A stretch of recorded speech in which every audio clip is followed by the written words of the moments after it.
The Mountaineer Football Pregame Show is brought to you by Quality Fence Solutions,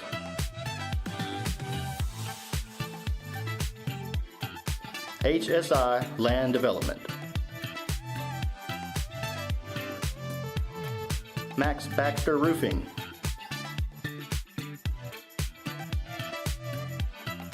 the Albemarle Foundation,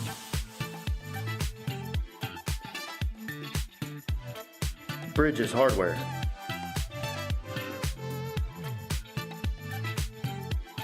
Hoppers Enterprise,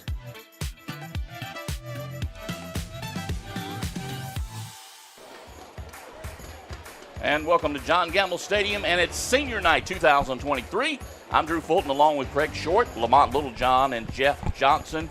Well, guys, we knew this game was coming at the start of the season, and we thought it would be what it is today. The number 1 ranked 9-0 Crest Chargers against our number 4 ranked 9-0 Kings Mountain Mountaineers. Guys, just first thoughts of the game before we break down each team. First thoughts. I'm nervous.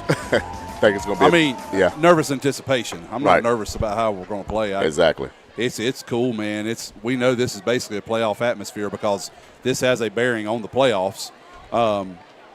Cool atmosphere. I saw people trying to get into the game.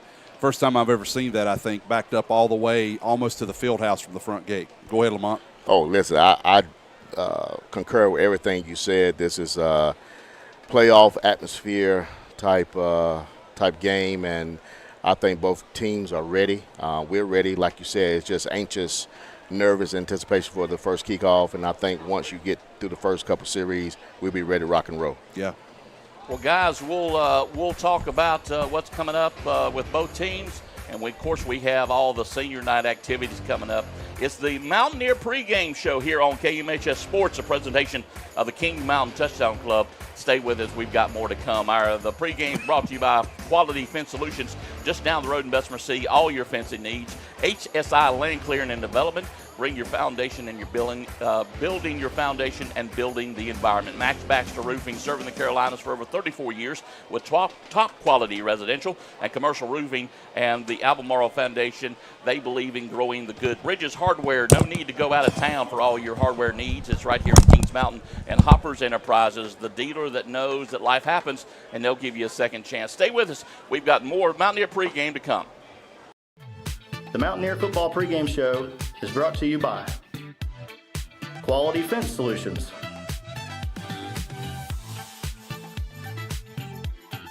HSI Land Development, Max Baxter Roofing,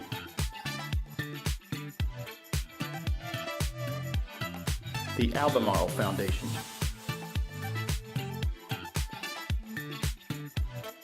Bridges Hardware,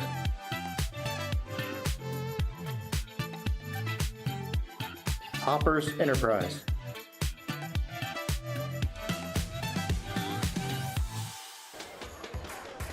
Back here live at John Gamble Stadium, the big matchup between the Mountaineers and the Chargers. Guys, let's just explore the Chargers just real quick. The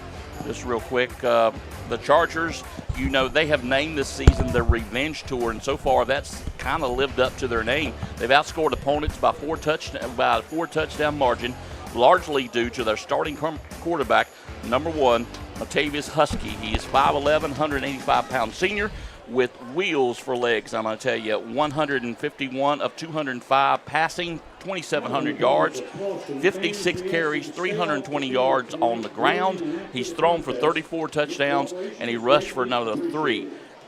Guys, this is a complete package at quarterback that Crest has. Yeah, most definitely. He is a true dual threat. And so not only can he beat you with his legs, but he can beat you with his arms. And he can sit in the pocket. He can throw off balance.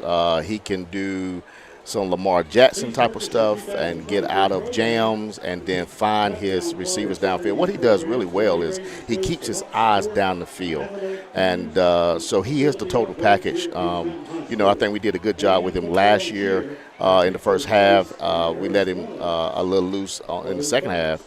But best believe he's much more improved than last year.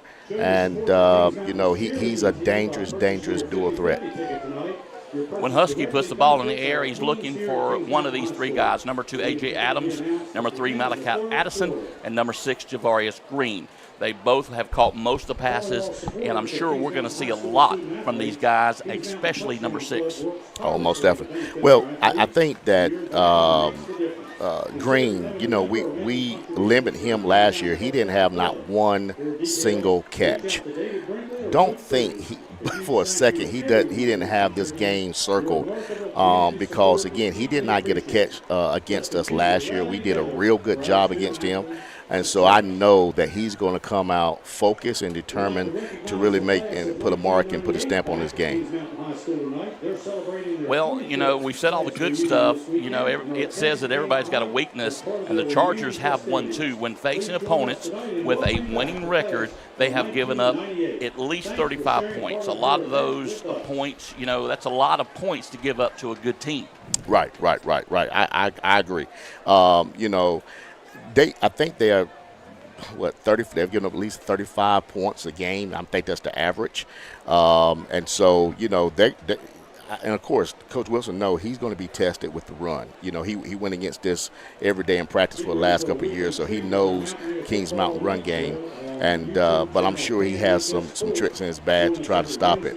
If I'm him, and we may talk about this later, I'm putting 7 in the box, 8 in the box, and trusting my DBs to somehow line up against our receivers. But if I'm Coach Wilson, I'm not going to let Kings Mountain beat me with the run.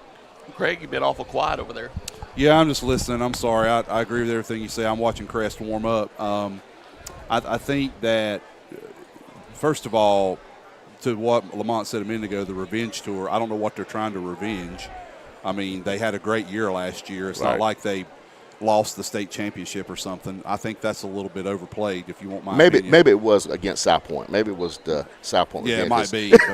but I know they're going to be in several people over there in those stands are going to have them on tonight. I don't care. Oh, most definitely. But I agree. I mean, the thing that I think that we need, what I've been thinking about all week is how will their offense perform against our defense, and how will our offense perform against their defense. And that sounds simple, I know, but here's what I mean. Like Drew said, in the big games, they have given up more points than I'm sure they wanted to. Right. I still know they're good. I know they're athletic, and I know they can move around. Can our offense execute like that to that level? Will they need to? I don't know. I mean, will they have to score 4 or 5 touchdowns to beat them because we're in a shootout like the South Point Crest game was? I don't know what's going to happen. I will say that Crest has not faced a defense like they're going to face tonight, and they know that. Right, they're not dumb, and the coaches know that. And I'm sure he was preaching that to them. Not to cut you off. No, you're fine. And I everybody talking about shootout. I don't see this game being a shootout. I think it's going to come down to defense. It's going to come down to what team makes the least mistakes. Yeah. And again, as well as I know, it's all about those trenches, baby. Yeah. It's all about those trenches. Guys, some observations from down here. The question is, can Crest offensive line withstand our defensive pressure? The speed and the quickness, and then vice versa. Crest's defensive line is not that big up front, and so can they do. Right. So, yeah, to your point, Jeff, what does it look like Jeff, as you've seen? I thought you was talking. Yeah, no. Here's what I think. I mean, obviously this team is a good team. They passed the eye test and warm up. Number 1, I mean, Husky, he's phenomenal. Everything that I saw in a lot of their plays, and I could be totally wrong, is they're concerned about our front 4. They're going to be rolling that pocket. They're going to be doing some quick hitters. They're going to hit some running backs out of the backfield, and then they're going to try to pop some play action, in my opinion. So I think our pass rush is going to put pressure on them. Yeah. We're going to see. I think it's going to be a chess game early on. And I think what's going to help us too is that our guys understand gap play. Yeah. And so they know not to try to get a field, because if you do that, athletes going to get by you. I just think Coach Bobby Carroll got a good game plan and say, hey, you got to play the gap, go down the line on these guys. But make no mistake about it. This is, I think him and of course the quarterback at Burns. The only thing with the quarterback at Burns, he doesn't have as many weapons as Crest quarterback does. But I think, we have seen that type of dual threat quarterback as in the quarterback at Burns. But I think, Husky brings another level.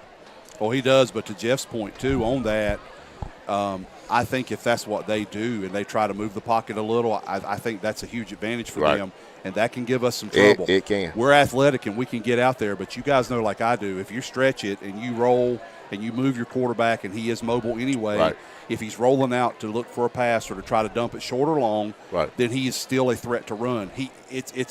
I know this seems kind of crazy to say, but he's easier to contain if he stays in the pocket, obviously, than if he's rolling, because you don't know whether to come up on the run or to drop back in the pass. And so, you got to play. And I know they've worked on that this week as well, but that's going to be, to me, that's what I'm going to watch. That's a great observation, Jeff, because that's something I'm going to watch as well to see if that's how they execute. And then if they do what we do to it. That's what I would do. I mean, listen, our pressure is relentless on quarterbacks. I would want to move it around. I wouldn't want to just sit back there in a spot that they can tee up on my quarterback.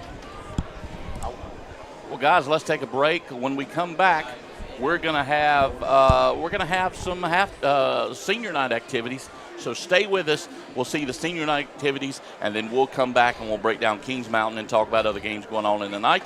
So stay with us. KMHS Sports presentation of the Kings Mountain Touchdown Club.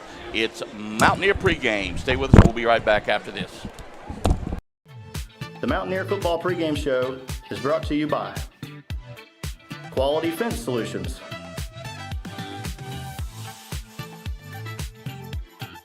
HSI Land Development, Max Baxter Roofing,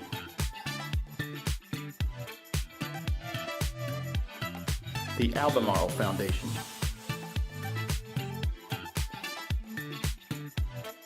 Bridges Hardware,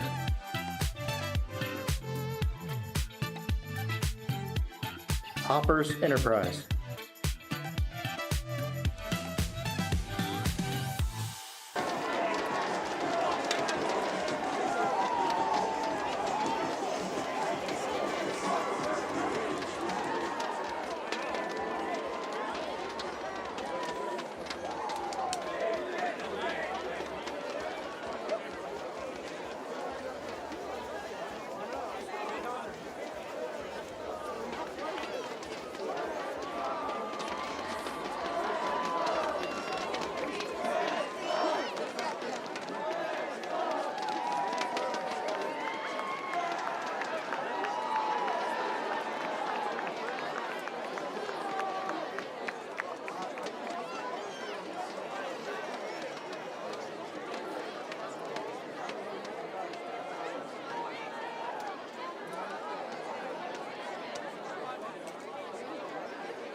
Good evening and welcome to Senior Night 2023 here at John Gamble Stadium in Pease Mountain High School.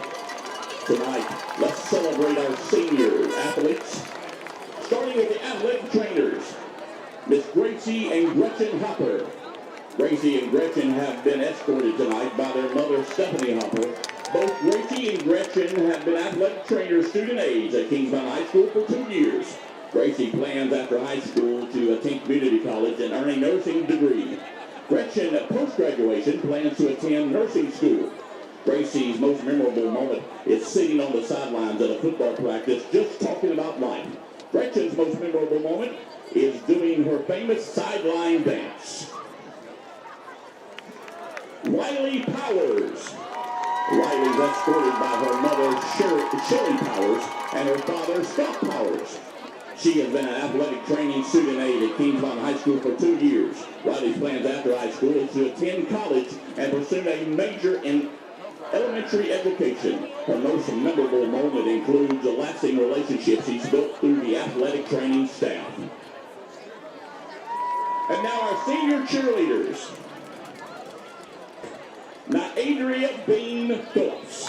Adria is being escorted tonight by her mother, DeAndrea Bean, and her father, Nathaniel Phillips.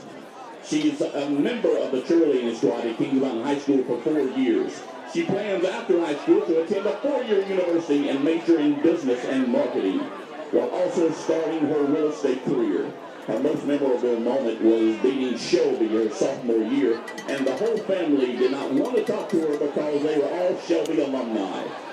She's also enjoyed creating new bonds and engaging in sportsmanship. Miss Allie Cobb. Allie's escorted tonight by her father, Jonathan Cobb, and her mom and her mother, Tanya Parker, and her stepfather, Todd Parker. She's been a member of the cheerleading squad at Kings Mountain High School for 4 years. Allie's plan after high school is to attend North Carolina State University and major in polymer color chemistry for cosmetics. Her most memorable moment includes chest bumping Mackenzie every touchdown and creating friendships throughout the team. Janiyah Hunt. Janiyah is escorted tonight by her mother, Jacqueline Delmonico, and her sister, Janisha Kennedy. She's also a member of the cheerleading squad for 4 years at Kings Mountain High School. After high school, she plans to become a veterinarian or a pediatrician. Her most memorable moment includes qualifying for regionals and being involved in the Hall of Fame and beating the school record, getting a state competition cheerleading ring. She's being selected as Woman Athlete of the Year and having fun with her girls on Friday nights. Miss Allie Martin. Allie is escorted tonight by her mother, Sarah Cole, and her father, Nathan Martin. She is a member of the cheerleading squad at Kings Mountain High School for 4 years. Allie plans after high school to attend the university to pursue a career in mathematics education. Her most memorable moment includes friendships she's made throughout cheerleading. Allie admits that she will never forget all the fun she's had under the Friday night lights. Christina Merchant. Christina is escorted tonight by her parents, Tracy and Chris Merchant. Christina is a member of the Kings Mountain High School cheerleading squad for 3 years. Christina plans after high school to attend a university and major in physical education. Her most memorable moment includes making close bonds with her teammates and having fun on Friday nights. Mackenzie Taylor. Mackenzie is escorted tonight by her mother, Jennifer Taylor, and her father, Stuart Taylor. She's a member of the cheerleading squad at Kings Mountain High School for 4 years. Mackenzie plans after high school to attend a 4-year university and major in either interior design or speech or language pathology. Her most memorable moment includes chest bumping Allie every touchdown and creating sister-like bonds with her girls. Alexi and Alex Jackson. Alexi and Alex are escorted tonight by their parents, Jay and Amanda Jackson. Alexi is a member of the cheerleading squad at Kings Mountain High School for 4 years. Alex is a member of the Kings Mountain football team for 4 years as well. Alexi plans after high school to attend Cleveland Community College and pursue a degree in nursing. Alex plans after graduation to attend a college to get a degree to get a degree in finance management. Alexi's fondest memories include getting ready on Friday nights and cheering with friends and cheering on her twin brother at every game. Alex enjoyed participating daily and growing in friendships with the offensive line. And now your rest of your Kings Mountain High School football. Isaiah Banks. Isaiah is being escorted tonight by his mother, Bridget Turner, and his father, Ishmael Banks. Isaiah has been playing football for 10 years. He's undecided of his plans after graduation. His most memorable moment was getting his first touchdown his sophomore year. Chris Benton. Chris is escorted tonight by his mother, Stephanie Willie, and his father, Larry Benton. He's been a member of the football team at Kings Mountain High School for 4 years, 2 years in middle school and 4 years with the Optimists. Chris plans after high school to attend a 4-year trade school and to gain an associate's degree in welding. His most memorable moment includes building relationships and playing football with his friends. Bryson Brown.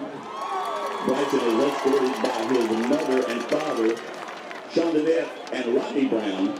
He's played football for 5 years since he was 5 years old. Bryson's plan after high school was to attend a 4-year university. His most memorable moment was beating West Charlotte 2 years in a row. Javier Curry. Javier is being escorted by his sister, Shania Curry, and Tiandra Howard. He's been involved with the football program at Kings Mountain High School for 4 years. He plans upon graduation at Kings Mountain High School to attend a major college and major in animal science and biology. His memorable moment was doing the Jaha versus the Redbone. Emmanuel Fincher. Emmanuel is escorted by his parents, Lakeisha and Jason Fincher. He's been involved with the football program at Kings Mountain High School for 4 years. His plans after graduation attends college to study sports medicine. Emmanuel has stated he enjoys every practice and every game, win or lose, especially with those guys that he's been with since 9U football. Thomas Finster III. Thomas is being escorted by his parents, Angelia and Thomas Finster. He's been playing football for 13 years. Thomas plans after graduation to major in exercise science at a 4-year university. His most memorable moment is including celebrating with his teammates after every win. C.J. Hauser. C.J. is escorted tonight by his parents, Jessica and Courtney Hauser. C.J. has been playing football for 4 years at Kings Mountain High School. His plans after graduation is to attend the North Carolina State University and major in engineering program. His most memorable moment was going undefeated conference play last year. Kamari Howes. Kamari is being escorted by Kiana Glover and his dad, Brian Howes. Kamari has been playing football for 12 years and plans after graduation to go to college and continue his athletic career. He enjoys winning lots of games and enjoying moments spent with teammates and winning a state championship. Teddy Jeffries. Teddy's escorted tonight by his mother, Jada Wallace, and his father, Teddy Jeffries Sr. He's been a member of the Kings Mountain team for 2 years. Teddy plans after high school to attend a 4-year university. His most memorable moment was being tied the school record for most touchdowns, which is 5. Robert Kendrick III. Robert's being escorted tonight by his mother, Victoria White, and has been playing football for 11 years. Robert's plan is to attend Norfolk State in the spring. His most memorable moment was going 13-1 last season. Malik Littlejohn. Malik is escorted tonight by his mother, Simone Bellamy, and his father, Thomas Littlejohn. He's been a member of the football program for 2 years. Malik plans after high school to go to college and earn an engineering degree, and then get a job and travel the world. Malik has enjoyed his hours, days, and weeks alongside his teammates. To quote Malik, "We all have to grow up together, and I love them boys just like my blood brothers." Jason Melton. Jason's escorted tonight by his mother, Sheila Harris, and his father, Jason Melton. He's been a member of the football team at Kings Mountain for 2 years. He plans after high school to become a college football player and get a degree. His most memorable moment was winning against West Charlotte last year, 22-19. Jalen Ramos. Jalen's been escorted tonight. Jalen Ramos. He's been escorted tonight by his mother, Brandy Ramos, and has been playing football at Kings Mountain for 3 years. He plans after graduation to attend Winston State University and study business. His most memorable moment includes going to war every Friday night with his guys. Matthew Reichard. Matthew's escorted tonight by his mother and father, Julie and Matt Reichard. He's been playing football for 4 years at Kings Mountain High School, 2 years in middle school. Matthew plans after high school to get a 4-year degree at a university and go to medical school. His most memorable moment was being able to come back and play after a knee injury and beat Shelby. Shakari Roberts. Shakari Roberts is escorted tonight by his mother, Shabretta Willis, and his dad, Anthony Roberts, and his stepmom, Amber Roberts. He's been involved with the football program for 4 years. He plans after graduation to enroll and graduate at Benedict College. His most memorable moment was having a 10-0 record last regular season. Jaquita Sanders being escorted tonight. Jaquita Sanders being escorted tonight by his mother, Jaquita Sanders, and his brother, Deshaun Camp. He's been involved with the football program for 4 years at Kings Mountain High School and plans after graduation to attend the 4-year University for Engineering. His most memorable moment includes just being with his teammates. Carter and Curtis Simpson. Carter and Curtis are being escorted tonight by their mother, Holly Carlo, and his father, Corey Simpson, and his brother, Isaiah Greer. Carter has been playing football for 3 years at Kings Mountain, and Curtis has been playing for 4. Carter plans to attend after graduation to go to college and study business. Curtis plans to attend UNC Chapel Hill after graduation. Carter's enjoyed being with his teammates at Kings Mountain High School. Curtis' most memorable moment was being at the team meals. Zay Smith. Zay's being escorted tonight by his mother, Dr. Daniqua Brown, and his little brother, Xander Smith. He's been playing football for 4 years and had plans to attend college and major in graphic design. His most memorable moment was beating Crest a year ago today. And listening,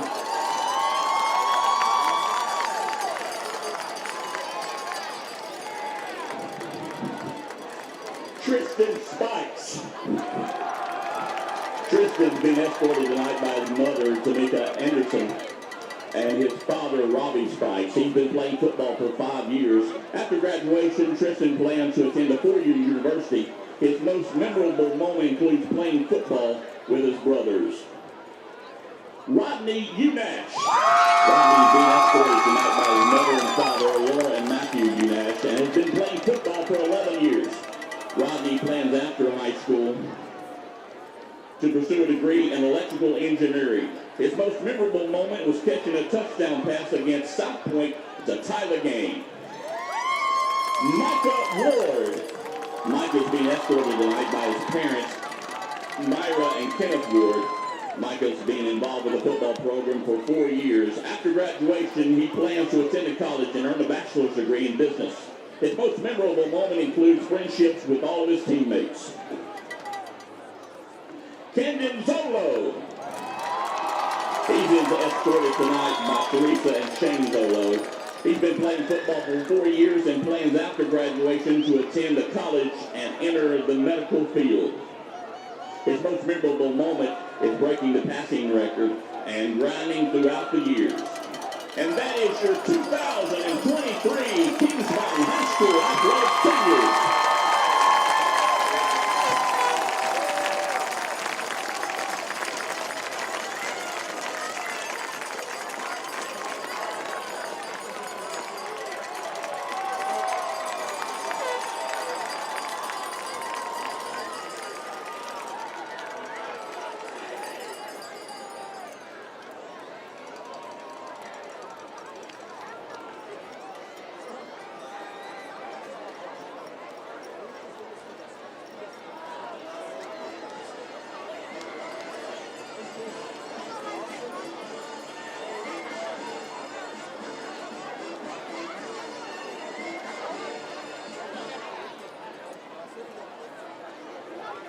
From high atop John Gamble Stadium in the Jake Dixon press box, ladies and gentlemen, welcome you to tonight's campus, to the campus of Kings Mountain High School for senior night and tonight's football game to determine the 2023 Big South Football Conference champion.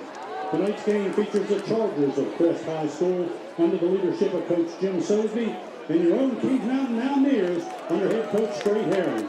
Both the Chargers and Mountaineers enter the contest with identical 9-0 records overall and 6-0 in conference play. It's senior night. The Mountaineer Football Pregame Show is brought to you by Quality Fence Solutions,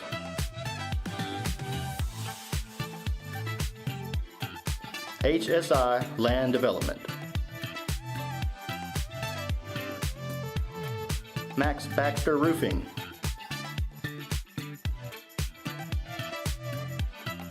the Albemarle Foundation,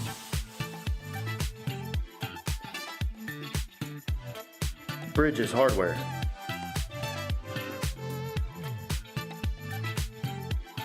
Hoppers Enterprise,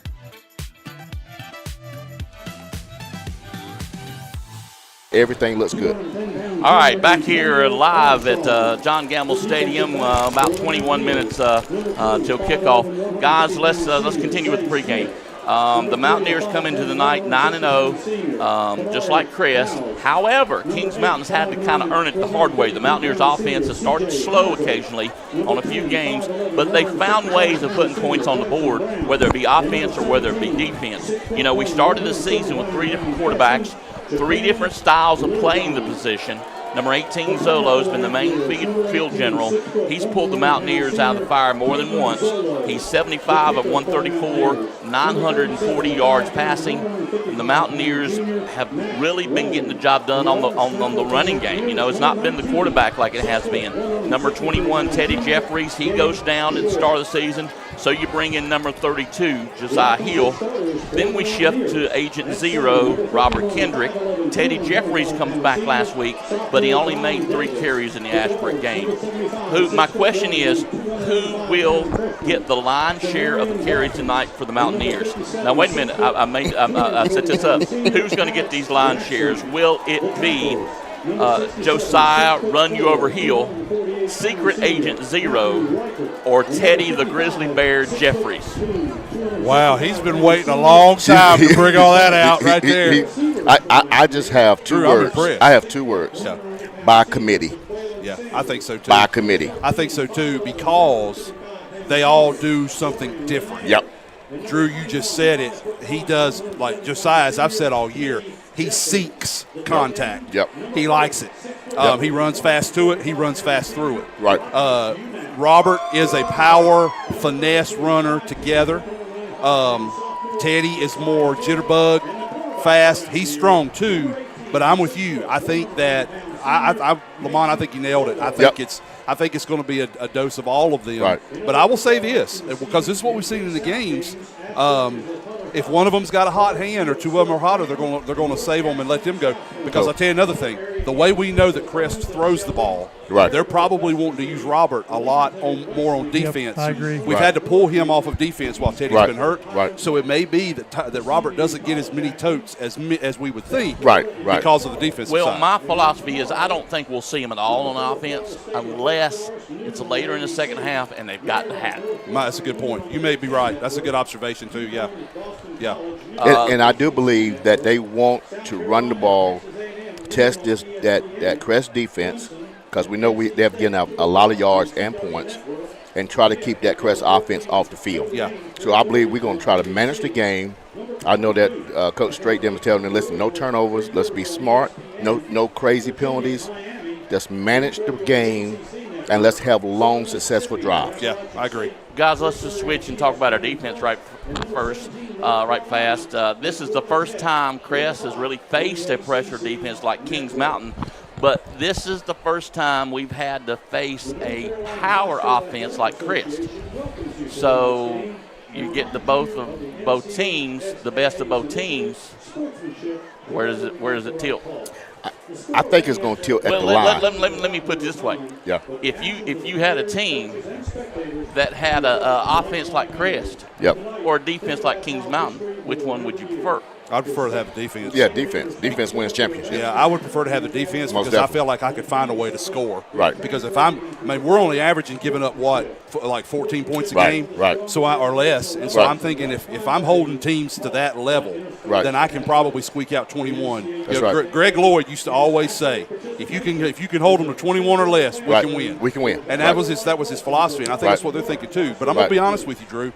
That's the thing that I've said all week is good on good. I mean, we're both these teams are good on both sides of the yeah. ball. They really Yeah, are. yeah. But I would argue that Crest's offense is better than their defense, and I definitely. would argue that our defense is a hair better than our offense. Oh, yeah. And so I think it's good on good there. And Lamont said what A I on was going A. to say. Yep. Yeah, about the line of scrimmage. Yeah, that's what what's I'm going to gonna watch tonight. That's what I think. That's where it's going to be, and let's watch out for the Crest running back. We talk a lot about the quarterback. Yeah. We talk a lot about the receivers. Let's look out for, I think it's number 14, Aiden Carson. He may be the X factor, and what I mean by that, he may not get a lot of yardage running on our defense, but you gotta watch him in the flats. Getting quick passes out. I think they learned last year that if Husky is in the pocket and he doesn't have time, it's not going to be a good game. So I think they're going to try to move our defense side to side, keep us off balance, and make sure they get the ball out of Husky's hands. But again, Husky can be Houdini when he wants to. Yes. But again, I think the offensive line for Crest and that running back is going to be the X factor. Well, guys, let's take a break and check in with our sponsors. When we come back, we'll see what Coach Klein would do, and whatever time we got left before kickoff, we'll look at some. There's some really good games other than ours, even here in the county. Yes. So we'll talk about that when we come back. So stay with us. The Kings Mountain Mountaineer pregame show. Stay with us. We'll be right back right after this. The Mountaineer Football Pregame Show is brought to you by Quality Fence Solutions,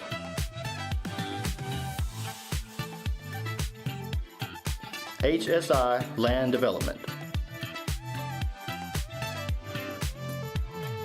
Max Baxter Roofing,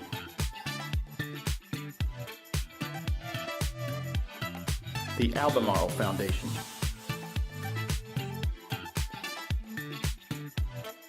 Bridges Hardware,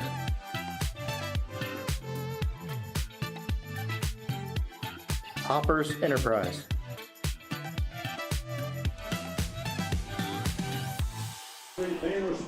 Back here live, John Gamble Stadium. Drew Fulton, Jeff Johnson, Craig Short, Lamont Littlejohn. All the excitement here. Jeff, are you still with us? Are you still there? Is he eating a hot dog? Oh, no hot dog. I'm here. Give us. We're seeing some of it on the cameras. Tell us about the crowd. The crowd is the biggest crowd of the season so far, I would say, on both sides, visitors and home. And we still have people, I can still see people coming around, walking up. Guarantee people are still looking for their parking spot. We got a great crowd tonight. Well, let's switch over and check in with what Coach Klein would do. Lamont, I'm going to give you Kings Mountain. I gave you a sandbag this week. You're leading the Mountaineers. How do you go 10-0? I do what I do. I'm not going to change what we do. I'm going to lean heavily on our defense to make sure they put our offense in position. And I'm going to tell our offense to make sure we depend on our run to open up the passing game. Zolo, we cannot have any mistakes. Be confident, young man. This is your time. And so that's what I'm basically saying to our offense and defense. I think after the first couple of series, let's get the emotions under check. But I say to our offense and defense, let's do what we do. All right, let's switch it up and go over to Craig. We're going to give you the Crest Chargers, Craig. Is it because I'm an alum? It is exactly why you are. Because I was student body president, Mr. All-American, my wife said. Don't hold that against me. You got the Chargers tonight, and you want to stay number one in the state. How do you do it? A lot like what Lamont said, do what got us here. What I would be concerned about is stopping Kings Mountain. So if I'm trying to stop them, I'm going to do a little clock management. Now, it's hard for us because our team is not known for clock management. We like to move. We like to run. We like to open stuff up. So I'm not so sure that we know how to do that, but that's what we've worked on this week, and that's what we're going to try to do, control the pace of the game and win up front. I'm going to tell my guys we're better up front. We're going to win. We're going to move, and we're going to be victorious when we come out of here. Well, guys, let's take another break. When we come back, we'll talk about other games in the area. Stay with us. It's the Mountaineer Pregame Show back after this. The Mountaineer Football Pregame Show is brought to you by Quality Fence Solutions,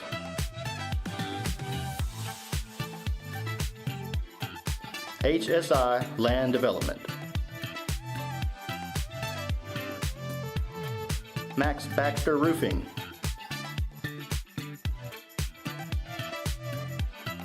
the Albemarle Foundation,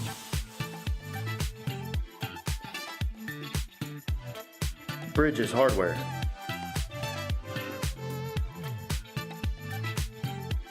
Hoppers Enterprise,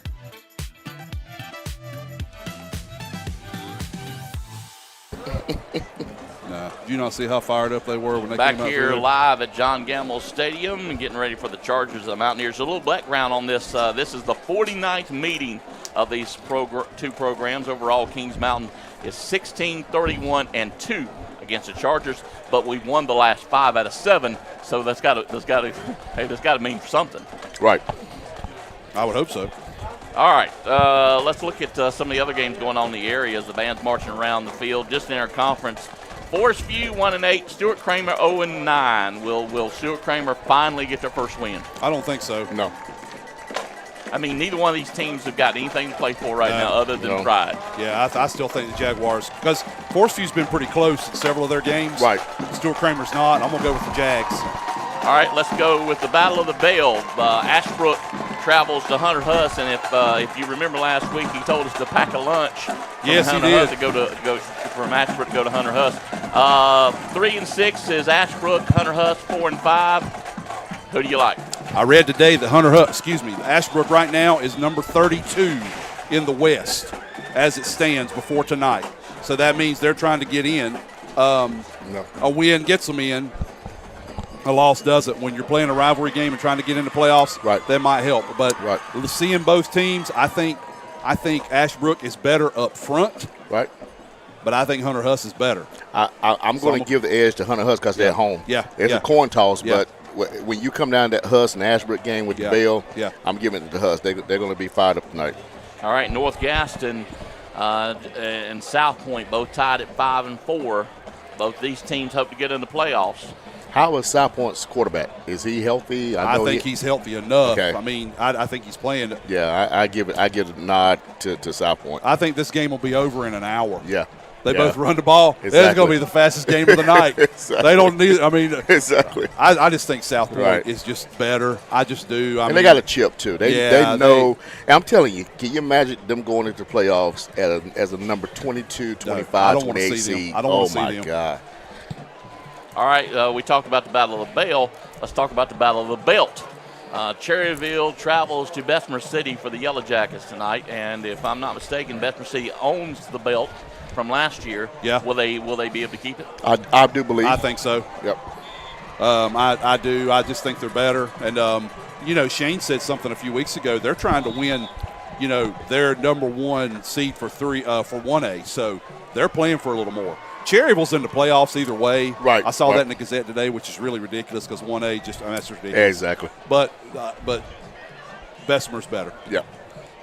All right, move on to across county rivalry here. Burns travels to Shelby. You want to talk about a revenge game? Yeah, I'm telling you, based on common opponent, East Gaston. Yeah. Where I think East Gaston really wanted Burns, and after a big game like that, you can have a letdown. Yeah. But Shelby went over there and smacked East Gaston. Yes, they did. And I'm seeing the Shelby offense running game. Yeah. Really taking off. Those guys got some confidence. This is a double lit back game, and I know they probably played all week the 42-0 playoff game. Yeah. I'm giving the edge to Shelby. I am too. I talked to Mike at church on Sunday. I'm pulling for them. I think that It's going to be good, and I think Shelby will get them. Right. All right, we're short for time, so I'm going to skip a few of these. I'm going to skip East Gaston and Highland Tech.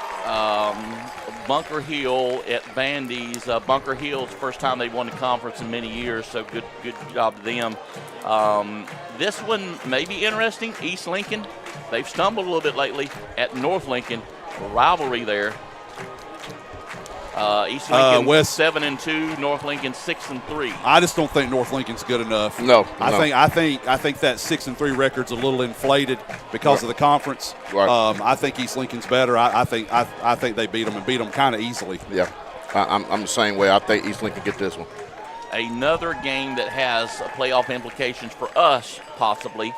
9-0 Hickory travel to the Hollow to take on Statesville 7-2. I said this one off air. I think this is an interesting game. It is. I truly believe Statesville can beat them. Yep.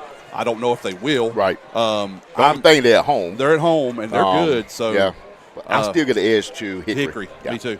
Tight game, but I give the edge to Hickory. Let's listen to the school song. We'll be right back after this.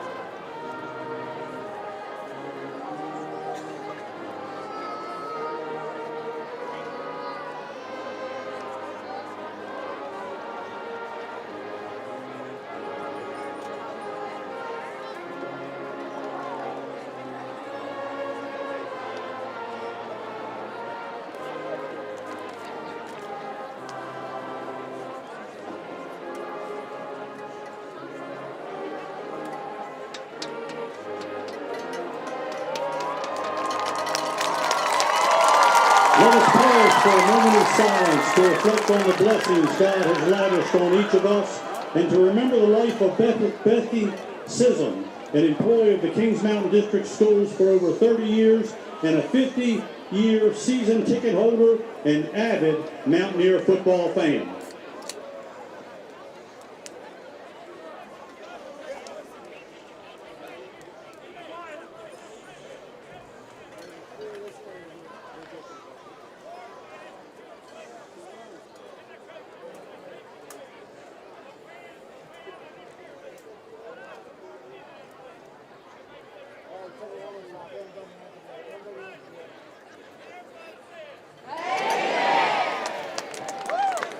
Ladies and gentlemen, remain standing with pride, our national anthem.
Ladies and gentlemen, High School Marching Band. And the marching band does a great job. Thank you so very much to our marching band.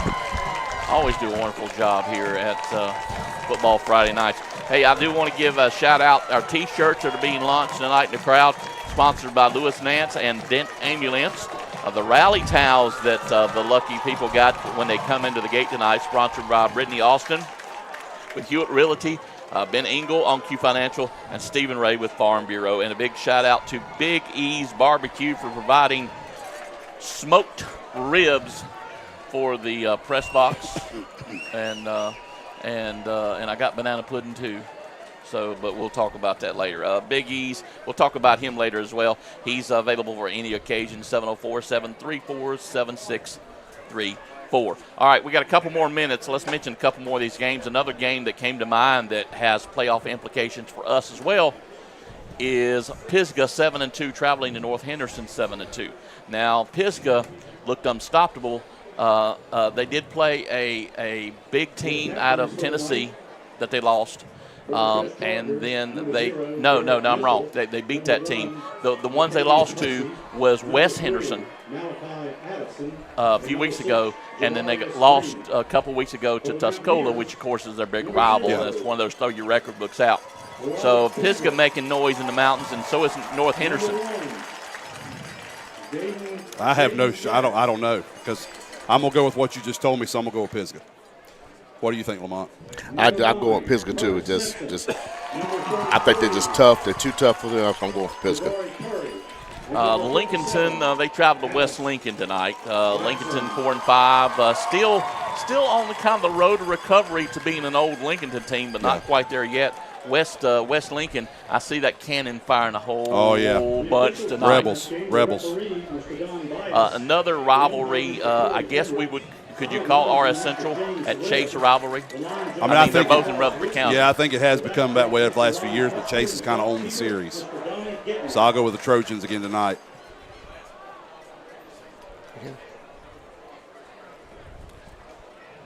Let's take a break, and when we get back, we'll see who won the coin toss, and we'll get ready for the kickoff. About a minute and a half left. Stay with us. It's KMHS pregame right here on KMHS Sports, presentation of the Kings Mountain Touchdown Club. Back after this. The Mountaineer Football Pregame Show is brought to you by Quality Fence Solutions,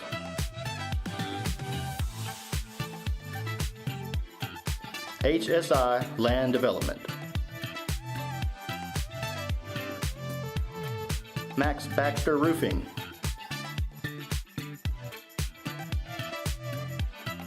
the Albemarle Foundation,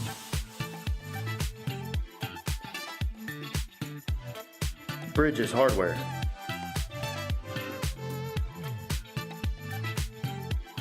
Hoppers Enterprise,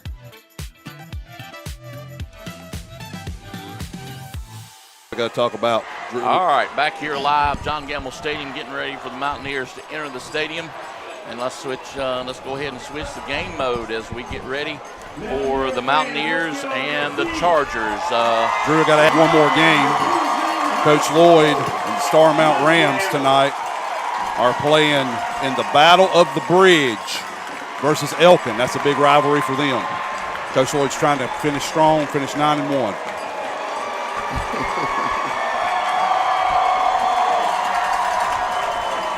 Here come the Mountaineers. You want to go ahead and give the officials for tonight's game? Yes, I do. Sorry, I was watching Crest enter the field. Somebody I want to remember. Our officials tonight, referee Don Bias, umpire Corey Edwards,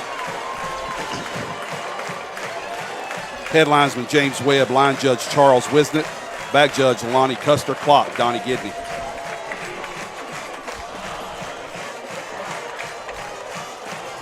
And Kings Mountain won the toss and chooses to defer to the second half. So we'll see the Mountaineer defense come out first. We'll take a break. We'll have the kickoff. Go nowhere. It's Mountaineer football time. Stay right here with us. The Mountaineer Football broadcast is brought to you by Brittany Austin and Hewlett Realty, Flooring America,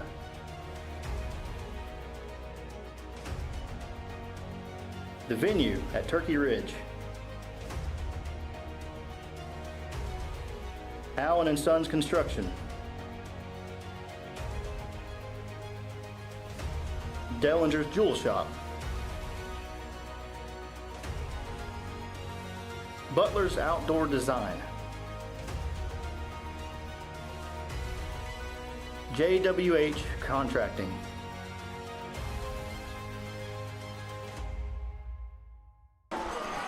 Back here live, John Gamble Stadium. Jeff Johnson, Craig Short, Lamont Littlejohn, I'm Drew Fulton, and we'll be here all night long. We're ready for the kickoff here. Mountaineers kick off first. Matt Rome will do the duties. Here we go, boys. Are we still excited? Oh, gosh, yes. Oh, yeah. I was up here pacing a minute ago like I'm coaching. Shout out to Victoria Shaw listening to me, who makes the best Cuban sandwiches you've ever had. You got to bring us some to the game, Vic. And we're off. They'll return it around the 15, bring it up to the right before the 30-yard line. So the Mountaineers will go on defense first and 10 for Crest around the 33-yard line. Well, 29-yard line. 29. I can't count. It's okay. I'm not in the rhythm yet. I'm not in the. You're allowed a few. They're going to throw some penalties on me, and it gets me out of rhythm.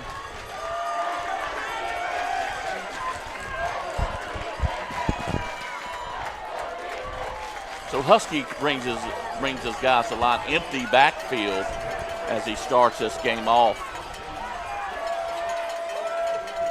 Changes it, puts 4 receivers. Mountaineers giving pressure. He's got plenty of time to throw. He's got a man, but he's going to be overthrown. I think that's interesting. Very interesting. That's a good start. I'd do that too, just to see. Got a holding. Flag on the field. I saw him do the holding symbol. I will tell you, men, I don't know all of these officials. I do know Don Bias, the head ref, the white hat. Is he Bias? No, he's phenomenal. He will be good. I know him, and I know the back judge and the line judge. We've got a good crew here tonight. Well, would you rather have good or favorable? I'd rather have good. Because that, it's like the crew we had at Burns. I mean, they were phenomenal. This is a playoff. This is 4th round, 5th round playoff type of game. Yeah. Well, as long as we don't have the ones from last week. Correct. What was it, 178 yards in penalties? Yeah. On our side? Yeah. Quarterback. Running to the left side. He's going to try to get free, but the Mountaineers Fumble. sew him up. No, was it? Okay, he was down. But I saw what you did, but he was down. Okay. Yeah, see, I'm surprised with this play calling. I don't know. I'm going to be honest. I am a little bit, but also I think they're trying to see what we're going to do. See what we're going to do, right. Gotcha. There's another flag. Face mask on us. Oh, we can't have that. So face mask against Kings Mountain, they'll get their 5 yards back. So after everything's said and done, they'll gain maybe 3 yards. I hear the student body section up here. They didn't like the call. Husky calls the signals. He looks back to pass, looks deep, right over the middle. Incomplete. Just about that much from being complete, but incomplete. Bring up 2nd down finally. We hadn't gotten to the 2nd down yet. Yeah, I'm going to be honest. I think if he puts that ball up just a little more in the breadbasket, that's a completion. That was a good ball. Right, it was. And that was a really good route. They'll come back to that, I'm sure.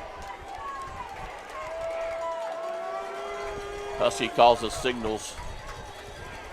Drops back one more time. He's under pressure, but got time to throw. Looks for a receiver in and out of his hands. Incomplete. And, the coverage was a little off. Oh, yeah. He could have come up with that ball. Well, I'm going to tell you what they did, Drew. They ran off our safety in the middle. They ran off Zay. But what worked well, and I like what they did, what worked well is Howes recovered. Right. When he saw the out route to Green, he was on it. That's a great play. So 3rd down and about 7. Yeah, trips right. They're changing the play at the line of scrimmage. 11:20 to go here in the first quarter. They've got Howes on Green. That surprises me a little. I thought they might have Robert on him.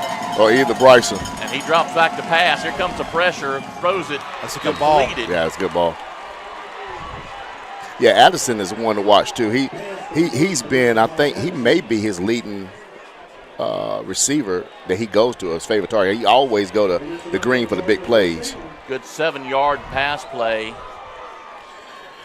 But the reason why I think they may put Howes there because of his speed. Yeah. Howes got good speed. He may be the fastest DB we have out there. Oh, he's covered him before. Yeah, I mean, exactly. he covered him when he was at Forest View. And the ball right off to the left side. He's got plenty of running room across the 40. Still on his feet to the 30. What a good move. I told you. Still on his feet, 20, 15, 10. They're going to try to run him out of bounds around the 3 or 4 yard line. Well, I tell you, at 14, the running back was going to be an X factor. Yeah. He is good, guys. That's all right. So it'll bring up 1st and goal for Crest. Now, we knew we wasn't going to be able to stop, they were going to score. Yeah. So 10:50 to go here in this first quarter.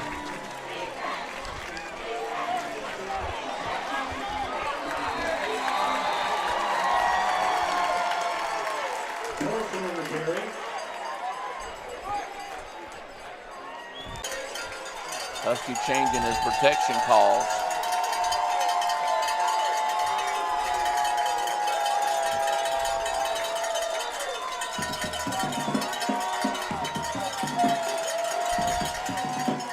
Give to coming back the other way, and he's going to walk into the end zone. Touchdown, Crest.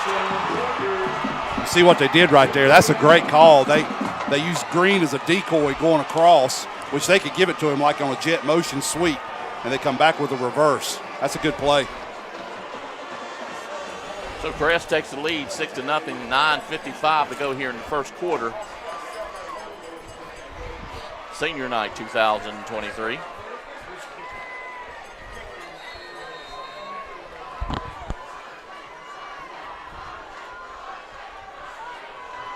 Kick is up, a little low, and it's good. So they'll go up 7-0. We'll take a break. We'll be back here. More Mountaineer football right after this. Don't go anywhere. The Mountaineer football broadcast is brought to you by Brittany Austin and Hewitt Realty,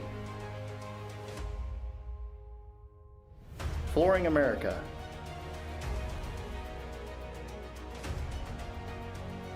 The Venue at Turkey Ridge, Allen and Sons Construction, Dellinger's Jewel Shop, Butler's Outdoor Design, JWH Contracting.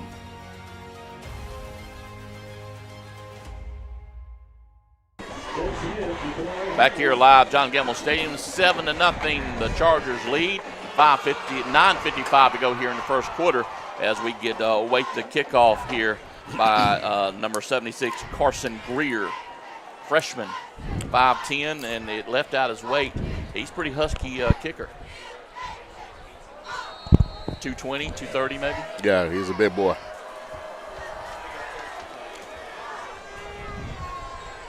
All right, that's Hiles. Come on, baby. Take it back. Takes it up to around the 30. Don't go back. Don't go back. Go forward. They run him out of bounds around the 20-yard line somewhere. So Kamari House trying to make something happen on that kickoff. Mountaineers will take over 1st and 10. We'll get our first look at the Mountaineer offense.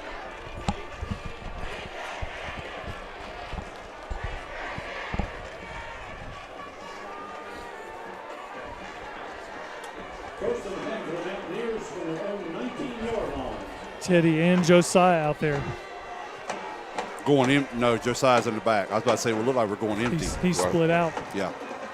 Teddy is split out? Yeah, he's out here in the slot. slot. Okay, I see him, yeah. So Zolo calls it on shotgun, give the heel right up the middle, but he's going to be met by number 8, Ty J. Johnson from the Chargers. Nowhere to run, bring up 2nd down.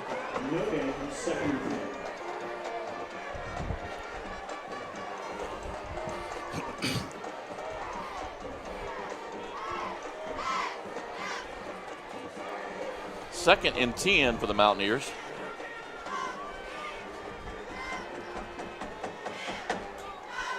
Give once again right up the left side. He's got a little bit of running room. Good job, Josiah. He'll make it all the way to the 25-yard line. Stopped by number We got a flag right here at the line of scrimmage What side did he throw it on, on our Jeff? side.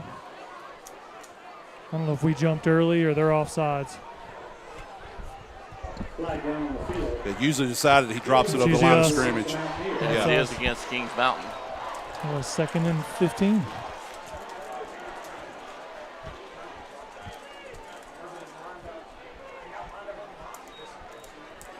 We may not have had enough people on the line of scrimmage. I think that's what it was because he's talking to Fat out there. He's talking to him. He said Yeah. he thought he got the thumbs up. So probably what, legal procedure. Well, they'll call it legal procedure if we don't have enough people on the line. Right. I think that's what it was. Zolo back to pass. He's got Good the man pass. open. That's Good fast. pass. Number 13. Go. Call it 20. Flag. 25. Good pass. Ball comes out. The but it flag rolls by out the of back bounds. judge. He's thrown it up at the 20.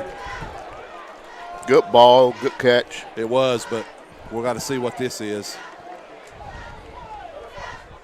There's a flag down on the field. They called us for a pick. Pass interference against the Mountaineers. So to back up the Mountaineers even closer to Drew. our own goal line. Drew, what was you said about it being like last week? Distance to the goal. I just mentioned it. Excuse me for coughing. Knocking on wood. I should have knocked earlier, I guess. know. I think they got us, though, for a pick. I think it was a little bit of a rub route kind of type where Well, Fat got out. Yeah, either someone ran the wrong route. I thought they kind of jammed us on that route, but Back to pass. He's in the end zone. Throws it right out. Comes up to There you the go. 10-yard line. Still some running room. 20, 25. Runs out of bounds around the 30. That was a great call.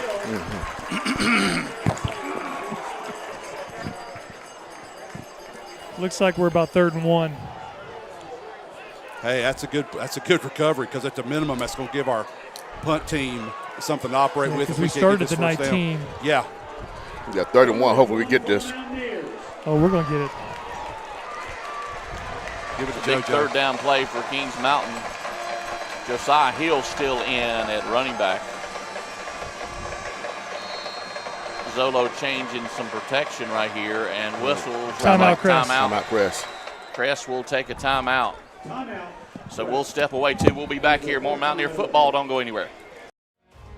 The Mountaineer football broadcast is brought to you by Gutter Guys,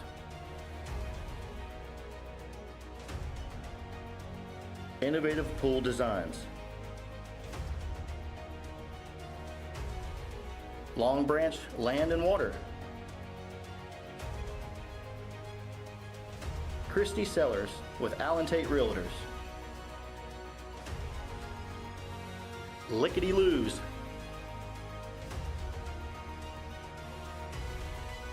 Brinkley Financial Group,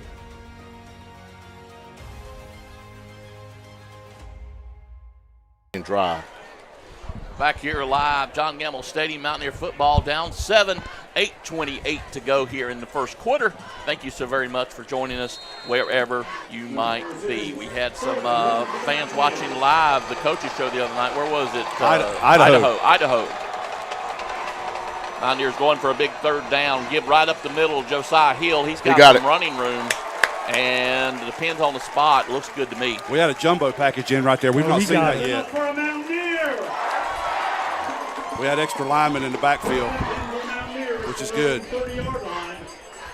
We haven't seen much of that this No, year. we haven't. No. Robertson in the backfield now.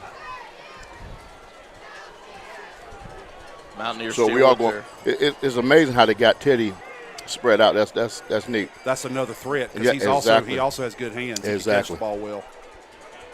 Zolo makes his calls, gives it right up the middle once again. That's 8. Is that not Kendrick? That's Robert. That's what I was saying. Robert Yeah. Kendrick. Robert came in. He'll cross the 30-yard line, pick up maybe just 1 yard. Number 7, Cam Anderson. I think just like Crest did early on, I think we're trying to test out that middle. I wouldn't be surprised if we start getting to the perimeter with our running backs. Right. Just got an update from Michael Crocker. He said somebody on YouTube said they're watching us in the South Pole. Southport. Wow. Fakes to Good. give. Right up, that's number 40, UNash. Good pass. Fights his Good way catch. almost up to the 40-yard line. Good job, Zolo. Was that UNash? That was UNash. How about that? Yeah. Well, that play action really held Well, it their freezes them. linebackers. Yeah, it freezes them. I love the fact that that's a good sign for Zolo. He's looking calm in the pocket.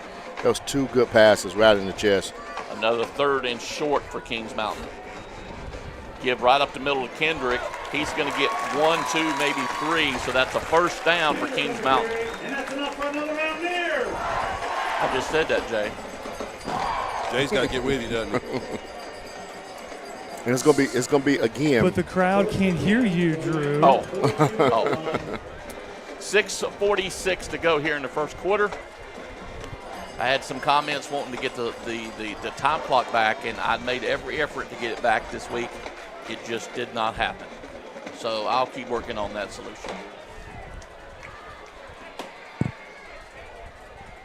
Zolo makes his calls, 1st and 10.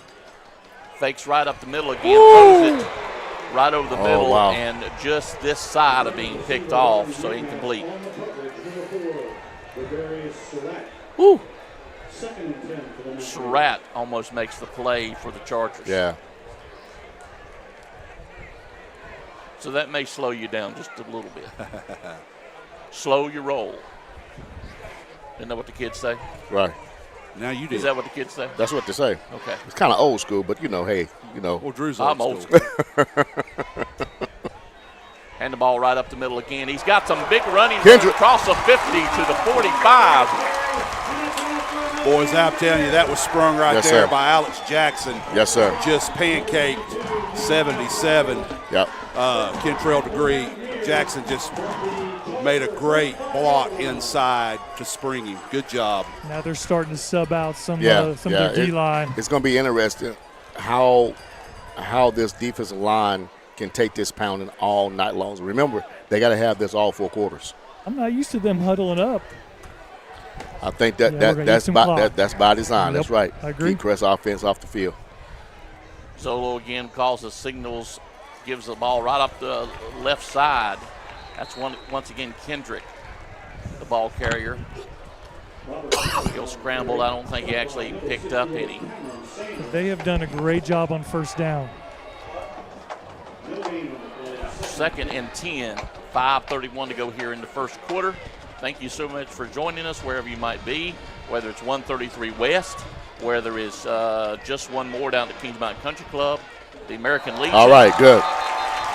American Legion, Post 155 also tunes us in, Or the South Pole. or the South Pole. So we'll take 5 yards, still 2nd down, and about 6. 2nd and 6.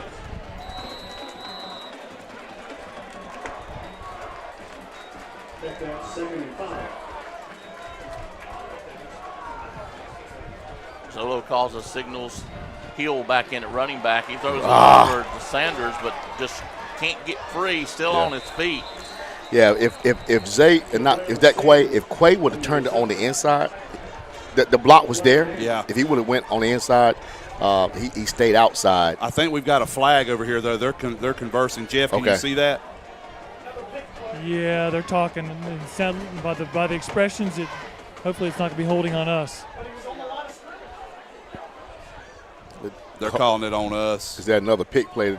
Yeah, blocking the back. Yep. It didn't look like Tristan had him in the block. It seemed like Tristan was just Yeah, standing the play's there. designed to go in. Right. And that's what happened. And so when Quay popped it back out, maybe that's where they got it from. I'm not sure. So the Mountaineers lose 10 yards, so 2nd and about 15. 4:55 to go here in this first quarter. Mountaineers trying to move the ball, but kind of get a hiccup every once in a while.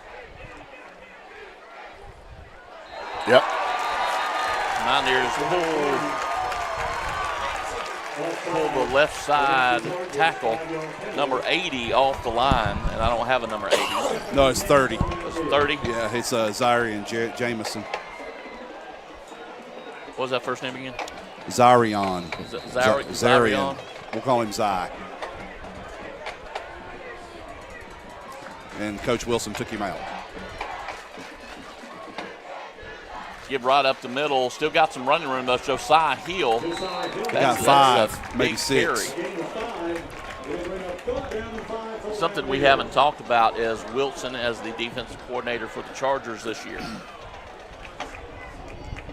Well, Sosabe's a seasoned and veteran coach. He wanted a good DC. Daryl's proven himself here, so not surprised that he got a job with them. Just hate that he went to a county rival. Yeah. But, hey, he's got to do what's best for he and his family. Right, and he knew it was a good move for him. So Daryl's a great man. Right. Zolo back to pass once again. No. Intercepted. Yeah, it's too late. And I don't think anybody's going to be able to stop him. That's twice. Yeah, that's too late. He should have. End zone. Yeah, he should have. I'm sorry, Drew. That's Tavares Surratt. Yeah. He should have had the one in front of Unash. The problem with that one is Zolo was telegraphing it. Telegraph. Yeah, he watched it all the way in. He stared it down.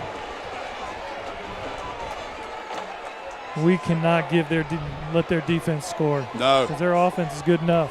Yeah. How much have you looked, how much two platooning are they doing offensive defense? No, they are two platooning. Because their defense was on the field about 6 minutes ago. Yeah, but they got fresh bodies. They got a lot of bodies over there. Their wide receivers used to go both ways, but they got some good skill position in the DBs. Remember last year, they was real young. They had a lot of ninth graders and sophomores. Those guys are 1 year up. They're now probably sophomores, juniors, and you probably got a couple seniors there. Not sure what it's on us again. It's on us because they're going to ask him where he wants it. I mean, my gosh almighty. That's the other thing. I mean, if we truly are committing this many penalties, it's hurting us. And if it looks like it's against us because he thought it was supposed to be. Yeah. They just threw a ball in, so I'm not sure if that was the hold up or not. It's a dead ball. Personal foul. Crack back block on the kid. God. I mean, that's what I'm saying. I mean, it's just – and I know they're watching more. Right. They want to make sure they have control of the game. I've got no problem with that. Right. I'm just saying what I'm saying is we're making some mistakes that are that can really hurt us more. Block. And it is blocked that time. Any laundry on the field, guys? No, he didn't jump the line. He just shot the gap. Did he block it or just? Yeah, he blocked it. Yeah. 13-0. Crest leads. We'll step away. We'll be right back. Don't go anywhere. We'll be right back after this. The Mountaineer football broadcast is brought to you by Brittany Austin and Hewlett Realty, Flooring America,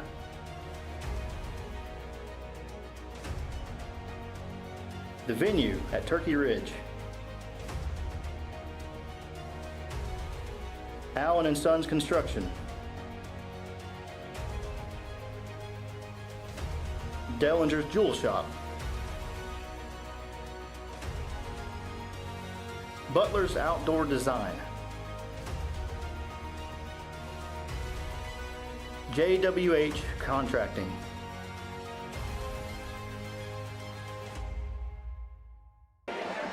back here live, John Gamble Stadium. Number 9 Chargers, the number 1 Chargers, number 4 Mountaineers. Crest leads 13-0. 3:44 to go here in the first quarter. And they'll take the penalty on the kickoff, so they'll get the kickoff at the 45-yard line. Doesn't really seem fair, does it? No.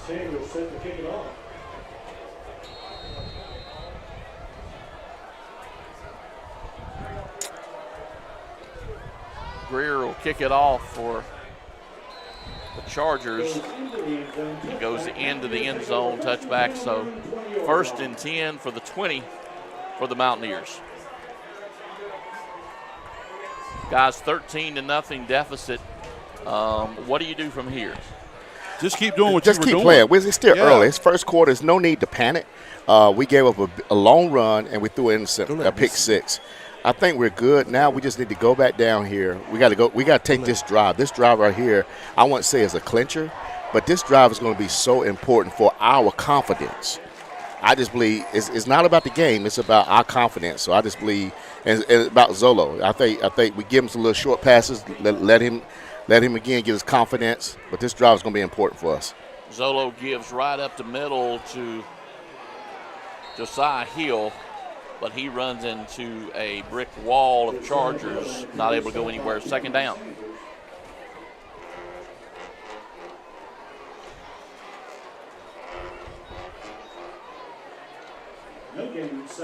So 2nd and 2 for the Mountaineers.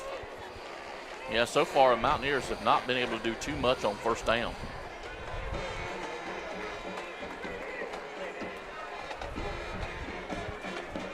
Zolo changes his coverage. Man in motion, that's Unash. Gives it right up the middle once again to Hill. He'll get 1 or 2, but not too many. Bring up a 3rd down and long for the Mountaineers.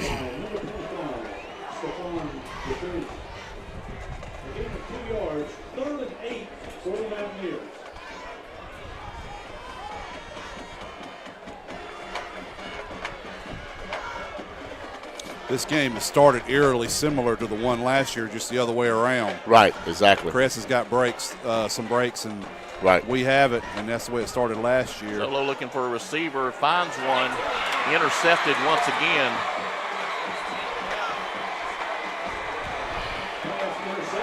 So Crest will take over the ball right at the 30-yard line in great field position for the Chargers. Unash fell down. He was trying. I don't think Unash would have caught it anyway. Right. But he fell down, and then the ball hung up there. And as it did, obviously, 5 made a play on it. Well, Zolo was also under a lot of pressure getting that ball away. So the Kings Mountain defense will come back up.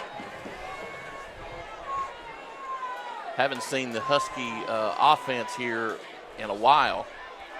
Gives it right up the middle, but the Mountaineers will say no more than that.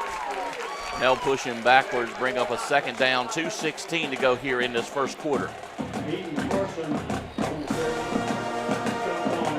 Yeah, I think just like I said, the other series for our offense was important. I think this series is important for our defense. That's a good stop on first down. Put it behind the sticks. We just can't give up big plays.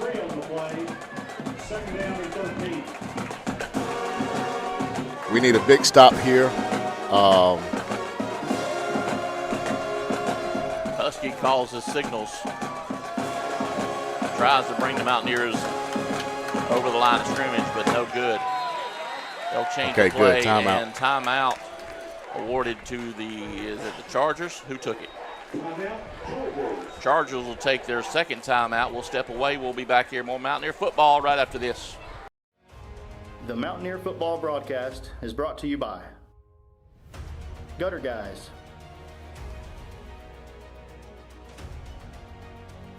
Innovative Pool Designs,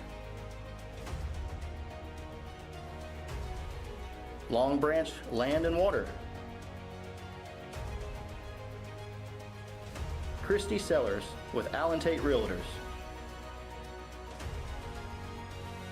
Lickety Loos,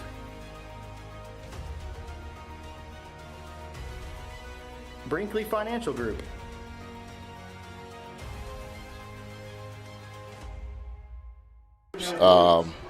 Back here live, John Gamble Stadium. Thank you so much for tuning in to us. Mountaineers down 13-0, 1:36 to go here in this opening quarter, and Crest is on the drive. 39-yard line, 2nd and 13. They drop back to pass. He's under pressure. There you go. That's what we needed. Get brought down across the 40-yard line. I will say though that was a good play. Oh Lord! Oh, come on. That's going to be on. That's going to be a 1st down. The problem I have with that too, they always get the 2nd guy, and I'm not saying Antonio didn't do something. He pushed the guy away. Now was Crest the 2nd guy? Or were we the 2nd guy? We were the 2nd guy. We can't do that. He pulled Antonio's towel off, and Antonio retaliated. Told you. Oh, it's offsetting. Oh, thank God. Yeah, offsetting. Got both. Oh, That's good. That's good officiating. Good. That's good officiating. Because I'm saying, I saw what their player It's did, both of them. and Antonio responded, but he shouldn't respond. I mean, that's Yeah. Right. We saw some of that in the JV game. Yeah, tonight. We've just got to keep our composure. and it's stupid. They're pulling your towel off. For Right, God's sakes. right. Who cares? I know. But It's childish. that's what happened last night. I know. at That's the what I'm JV saying. game. Yeah. I mean, it's a Come on, freaking y'all. towel. Play the game. Play Let's the go. game. We were Play the doing it. game. We were guilty last night. Yeah. Just Yep. like this. Yeah. Like, I come mean, on, just Yep. play football. Let's play play. football. Let's play football. Hey, let's get him right here. Yeah. They definitely are in 4-down territory. Right. We got to stop them with 2 Third downs. and 12. Husky once again under pressure. He gets the ball away. Turn around. Turn your head around. Good. And Good incomplete defense. brings up a 4th Good and 12. defense. Now, they may punt the ball just And to a pin big us. decision here for Sosby. He may punt it, I Well- mean, but I also think he may go for him. Either way, it's going to be, if they don't get it, it'd be like a punt. But he could also punt it and try to – he's going going. for it. Yeah, he has no respect for our offense. He's basically like saying, hey, they can't move the ball anyway. But it might come back to bite them if we go ahead. Come on, boys. Come on, guys. Get up here. So 4th and 12 right now for the Husky offense. Time out. We wasn't ready. And it looks like Equipment, something on equipment timeout. something. Okay. Okay, was that Pads are uncovered. Curry? Yeah, pads Okay, are good. uncovered. Now they're punting. Yeah. Now they're changing. I think that may have been a Try to draw us off. fake, yeah. A no play anyway. So they'll put in the punt team. Mountaineers will, looks like they're going to drop back 1.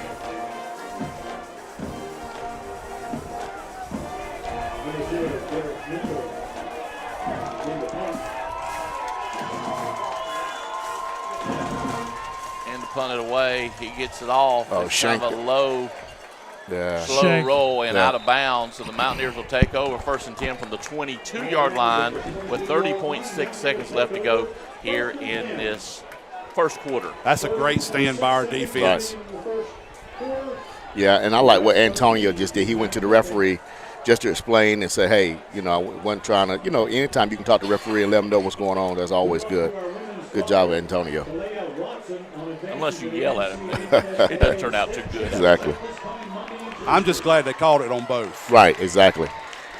And I wish both sides. That doesn't happen very often. No. Right. And I just wish both sides would stop the petty crap. And Right. Just play football. football. The pulling of the towels, the talking, we don't need Zolo that. with a quick pitch over on the left That was- side. He'll go nowhere and lose maybe a couple yards on the play. That's Josiah Hill. He couldn't get up. I saw Josiah, or not Josiah, excuse Yeah. me, Zolo being demonstrative about maybe going upfield. The problem was the pitch was bad. Right. And yeah, the bobbled pitch, it. pitch was a Bobbled. little behind, Yep. little bobble, little delay, just messed up the timing. We've got to start doing better in 1st down. Yeah, and sooner or later we're By going the to start quarter. passing the ball, By too. the quarter. And that's the end of the first quarter. The Mountaineers are trailing 13-0. Stay with us. We've got more Mountaineer football right after this. The Mountaineer football broadcast is brought to you by Brittany Austin and Hewlett Realty, Flooring America,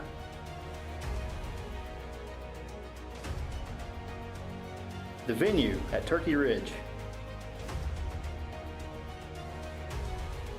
Allen and Sons Construction, Dellinger's Jewel Shop, Butler's Outdoor Design, JWH Contracting,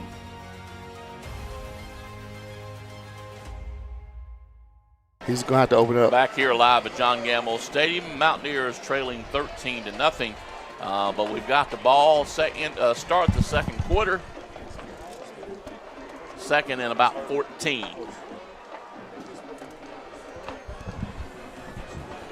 Just briefly looking, any updates on the Caldwell Banker Farm Bureau 133 West just-in-time plumbing scoreboard.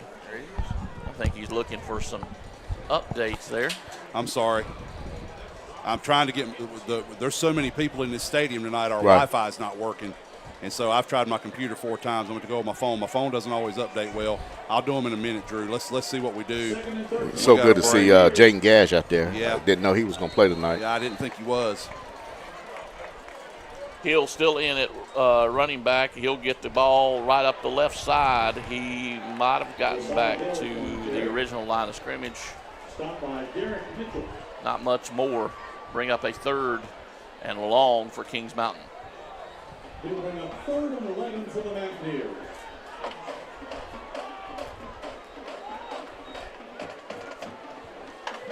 Kendrick comes back in, replaces Hill at running back. Looking for a little speed in the backfield. Something to keep an eye on. Josiah seemed to be limping a little bit.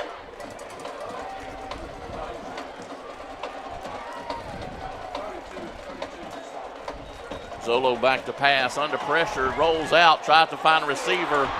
Oh, And goodness. throws another interception all the way down to across the 20-yard line.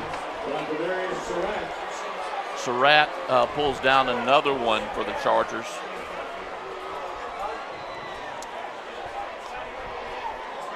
He's going to see on film that his man that he needed to try to throw to was on the hash. Yeah.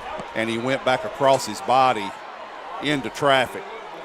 You'll learn, and he'll learn as he goes as a quarterback. He either hits this guy out here on the hash or he throws the thing out of bounds. Right. Do not throw it back across your body into traffic. Ever. Husky calls the signals for the Chargers, fakes the handoff, takes it himself, but the Mountaineers eat him up right there at the line of scrimmage. Bring up a 2nd down. Go flag. It's going to be on us, but we were the second one. Once again.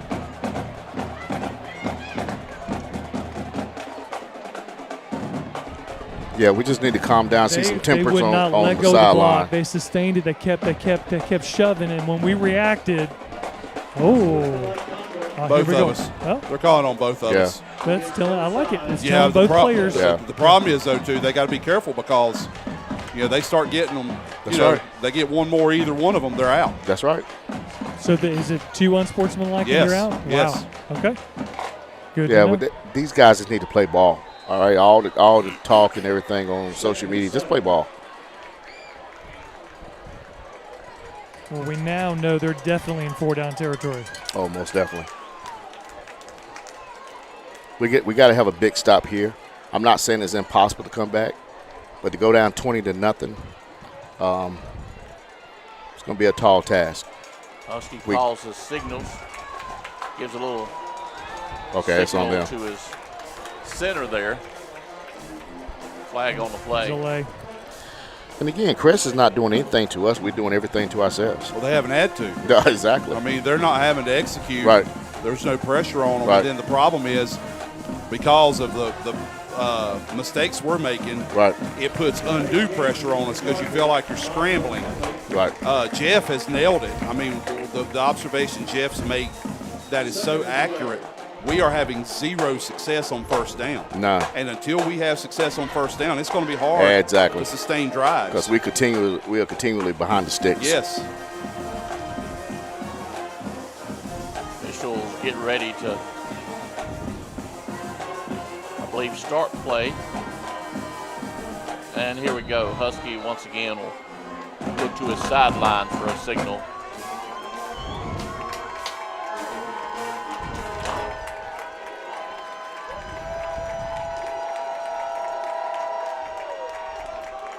He drops back to pass, looking for the end zone, right over the middle. It's too easy. Touchdown, Chargers. That's a great ball and a great route by Green. That's a great throw. I mean, he set that thing in there on a dime.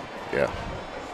And I'll tell you this, that kid's so strong. Yeah. We tried to knock him down, knock it out. You're Yeah. not doing it out on him. Well, listen, Matt Brown, that's why Matt Brown came and got him. Yes, sir. And he's going to do great things with the Tar Heels next season, Their Javaris Green. offensive line did a good job protecting him right there. Yeah. Kudos to them. They've punched us in the mouth. See how we respond.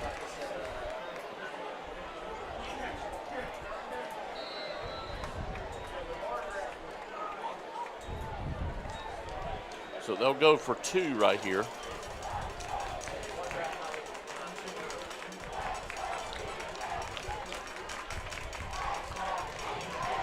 Husky looks for a quick pitch, and he's going to be stopped before he gets to the line. I believe they're going to call there us is for a flag on the play. Because the side judge threw it. Face mask. I just saw him motion. motion. I think so.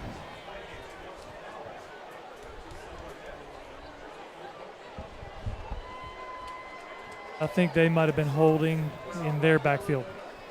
It's 2 flags.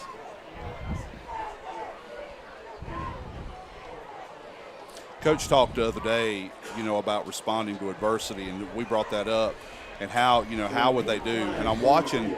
I know it's early, but I'm watching how we're responding, and we're not responding very well. We're throwing our hands up. Yep. I see a lot of activity too on the sideline.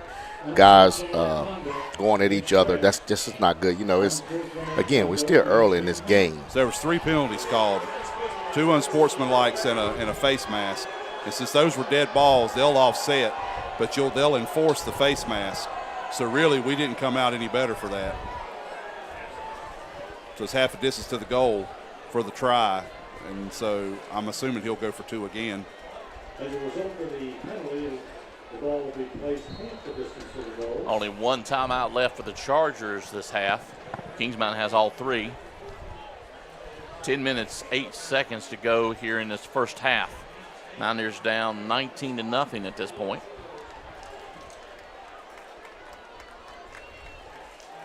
Husky gives it right up the middle, but the Mountaineers are waiting on him. He'll fight, but won't get away. So that will not work for the Chargers. Still remain 19-0. We'll step away, be back. More Mountaineer football. Don't go anywhere after this. The Mountaineer football broadcast is brought to you by Gutter Guys, Innovative Pool Designs, Long Branch Land and Water, Christie Sellers with Allen Tate Realtors, Lickety Loos,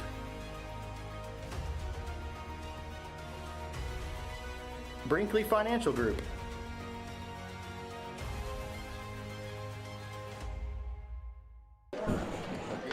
All right, back here live, John Gamble Stadium. Mountaineers trailing 19-0, certainly our biggest deficit of the year so far. And we'll just have to see what the Mountaineers do in spite of this deficit that we've got going on here. But Drew, what they got to understand is that you can't get it all back at once. Let's have a good sustaining drive. We've had, 3 interceptions, 3 turnovers there. If we can have 2 or 1 good sustaining drive, let's get a score. Let's get up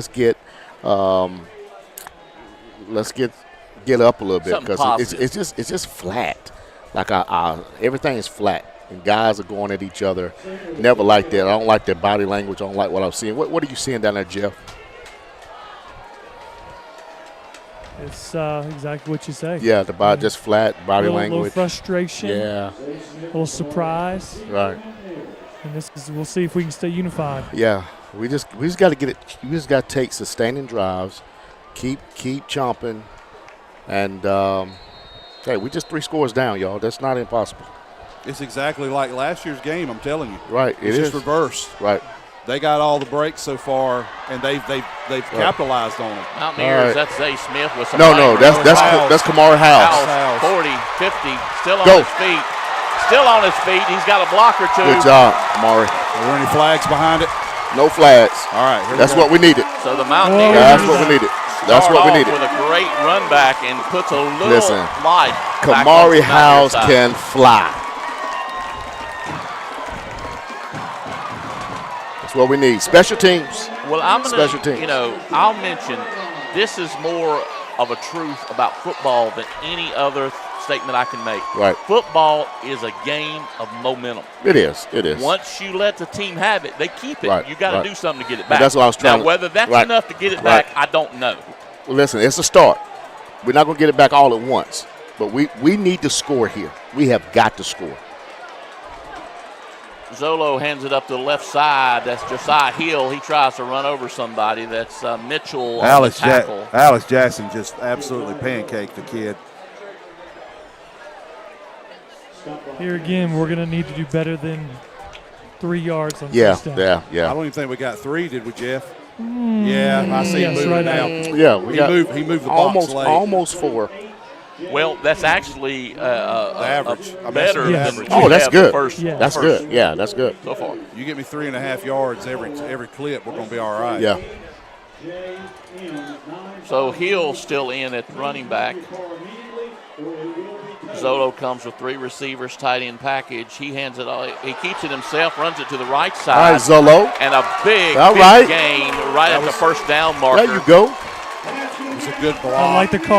There you Good go. block on the outside by Gash. Yeah, and I love that run by Zolo. He showed us something there. You know, we'll go in spurts. You'll see that called several times in the game. Right. And the next 3 weeks, you won't see it at all. Yep. I just know we need to score here. 1st and 10 from the 11-yard line. Hill still in at running back.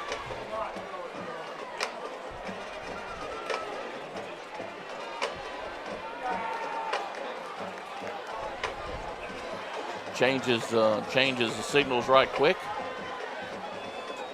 Hands the ball off to Hill over on the left side. Maybe a yard or 2, but not much more. Big number 22 on the stop, Parker. They are closing quickly. They are. Like I said, they're filling the They are. gaps and they're stacking the box. Yep. We gotta keep working the outside, Well, like like- that run with Zolo right, had. Get around the edge. Yep. And I want to see more of quick screens, bubble.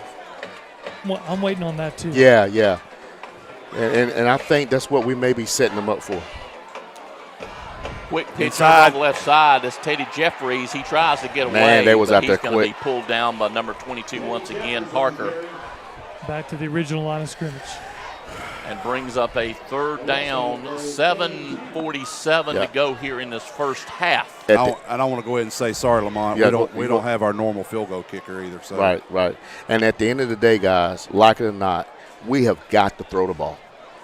It don't have to be downfield, but we have got to pass. We would not win this game if we keep on doing what we're doing now. We have got to throw the football. Well, I agree with you, but what I'm also saying is any points would be good here. Yeah. But we don't have our real field goal kicker. Right. So we don't even feel like we can probably go for a field goal.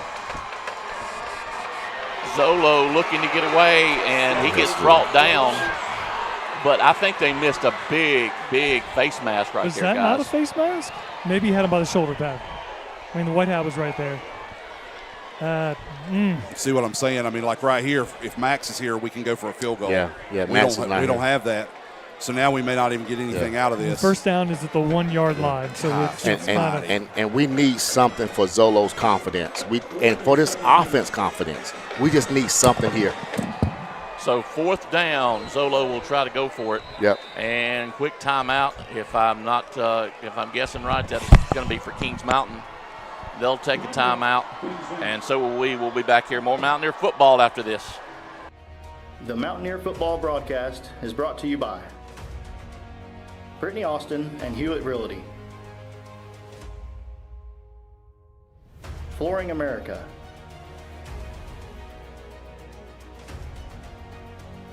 The Venue at Turkey Ridge, Allen & Sons Construction, Dellinger's Jewel Shop, Butler's Outdoor Design, JWH Contracting,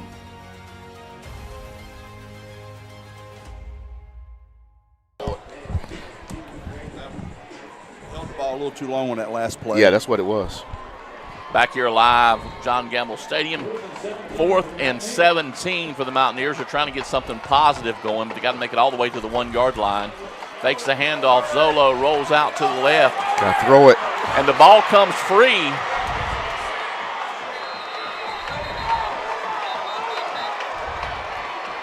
ball comes free. Mountaineers come back with it, but it's going to be turnover on downs. Give it right back to Crest. Looked like maybe some extracurricular activities going on down there. Yeah, I think, you hate it for the kid because quarterback is so hard. It's a hard position to play, and he's just unsettled. Well, I'll say this: he's sorry to interrupt, Lamont. I mean, I know we've been kind of patched up the last few weeks at offensive line. Right. He's not been given time. No, he hasn't. He was flushed immediately on that play. He was, but a couple plays before he held on just a little bit too long. But, I don't want to beat him up, man. Quarterback is a hard position to play. And I just want him to get something going to get his confidence going. Husky keeps it himself, but the Mountaineers wrap him up. And so far, the Mountaineers have done a pretty good job of containing him. Yeah.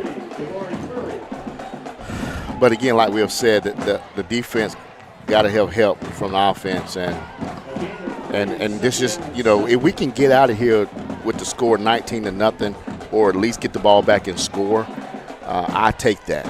But we cannot allow them to go down and have a sustaining drive and score on this possession. Husky back to pass. He's holding. Under pressure. He's holding. The Mountaineers wrap him up. He's holding. I think it happened so quick. Oh, Coach is saying he held him up. What? Yep. Well, hey, great play. Yeah. They'll take Husky all the way down to 25.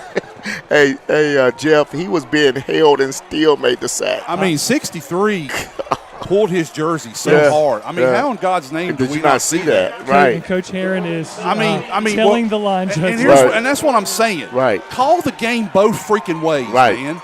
God almighty, I'm sorry, but that gum. I mean, hey, that's a man, though. He was held and still made the sack. I love it. So 3rd and 17. We just can't give up nothing big here. Go get him, Kurt. He's coming up. Husky's got some running room. He's still on his feet. If that's not a hold, I don't know what it is. He got it. He got it. Don't say anything. Jeff, we haven't worked out a secret code, but I'm going to say it now, battery. Right. That's my secret code, Jeff. I got you. In other words, the code word of the battery. Day. Battery. We cracked your code. Oh. Tried to make it complicated. Hey, is this a new trend, pulling out each other's towels? Yeah, really. I mean, come on.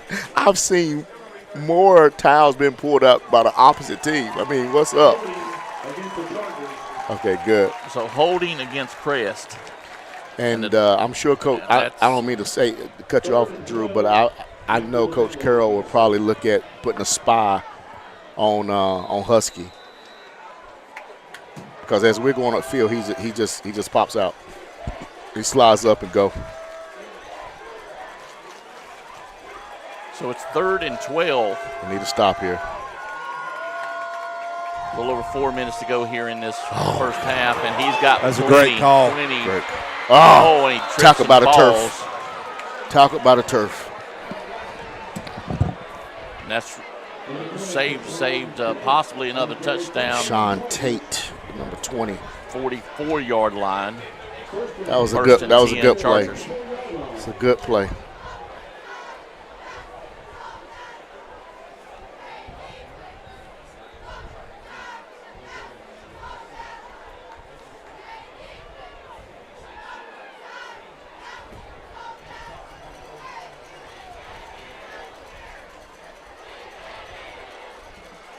Husky drops back again. They're bringing the Kings Mountains bringing the pressure, throwing it all the way, overthrown, incomplete. 2nd and 10.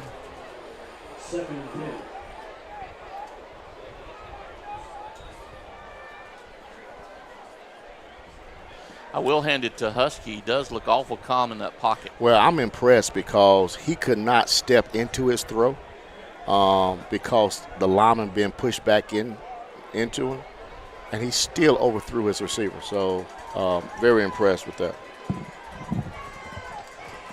2nd and 10. Husky once again hands it up to the left side. He'll bounce, try to get to the right side. The Mountaineers will wrap him up. That's number 11 on the tackle. Antonio Armstrong will stop him for the Kings Mountain. 3 minutes and 45 seconds to go here in this first half. Mountaineers trail 19-0.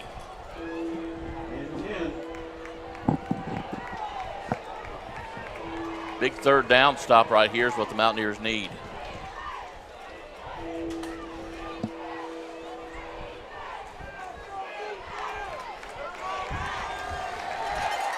Husky calls his signals, drops back to pass. It is complete, but wrapped up right after he caught it, so he only will get maybe 1 or 2 positive yards and bring up a 4th down. 4th and long for the Chargers. It's a big stop, big stop. We need another big stop. This can't give this up. Come on, we need to stop here, get off the field. Come on, guys.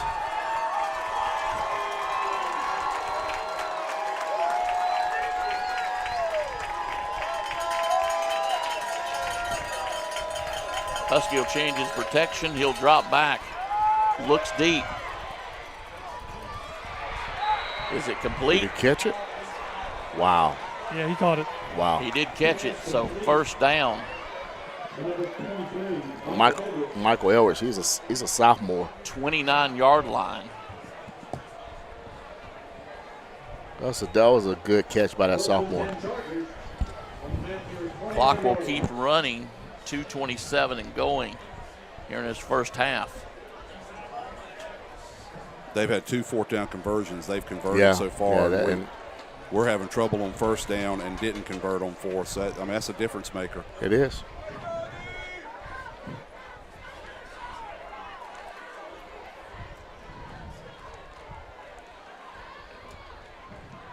First and 10. And big hole right up the middle. And he'll walk in, touchdown. That's coming back. That's either going to be a crackback block on them. It's something. I mean, it's coming back. Okay, good. Who's that down? Is that Bryson Curry? was down. That Curry, number 33? Yeah. He's down too.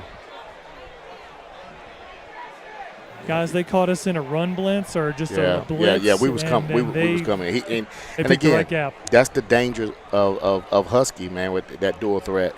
He hit the right hole, it's gone. It puts you in the mind a little bit like East Lincoln. You know, we was coming up, and if you hit that hole just right, you gone. Because everything's in man coverage. So personal foul against Crest.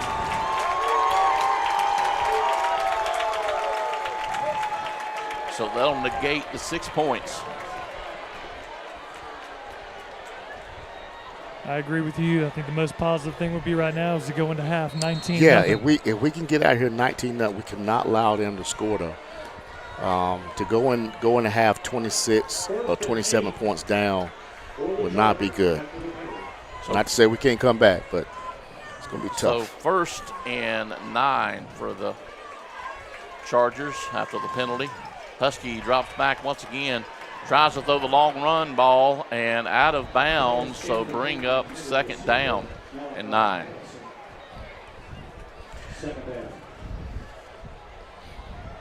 I mean, other than the big run, you know, Husky, they have not had those long passes like they normally have. So, you know, our DBs are doing a great job.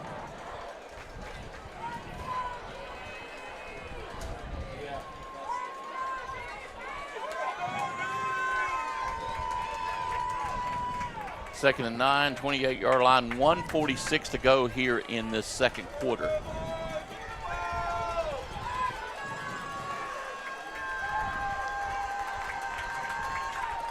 Husky back to throw once again, throws it right over the middle. Interception. Intercepted by the Mountaineers. He's got a little bit of running room. Go all the way, go all the way. Go. 30-yard line. They'll slow him down there. Come on. Yeah. We're lucky right in front of the white hat. 33 and 54 didn't get a penalty call. Right. That was more of a scrum than a block. Was that Agent Zero? I don't know. I think that was Kendrick who intercepted that.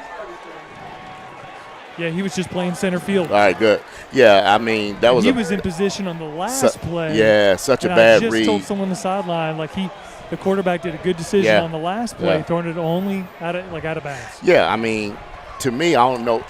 Was there a receiver? And it didn't look like any receiver. He overthrew him. Yeah, he was there. He was going down the seam. He just overthrew him. Gotcha. All right. Mountaineers will come back on offense. I'm saying let's go score. Get it out. To throw. Throws it right over the middle, and it is completed. All right, let's go. Gash and I'm telling you what, that was a great catch. It was a little behind him. Hey, if we can just build his confidence. All right, let's go, y'all. Let's go. Was that not a first down? Oh, no, it was short. Okay. It was short, 1 yard. Yeah. Get back.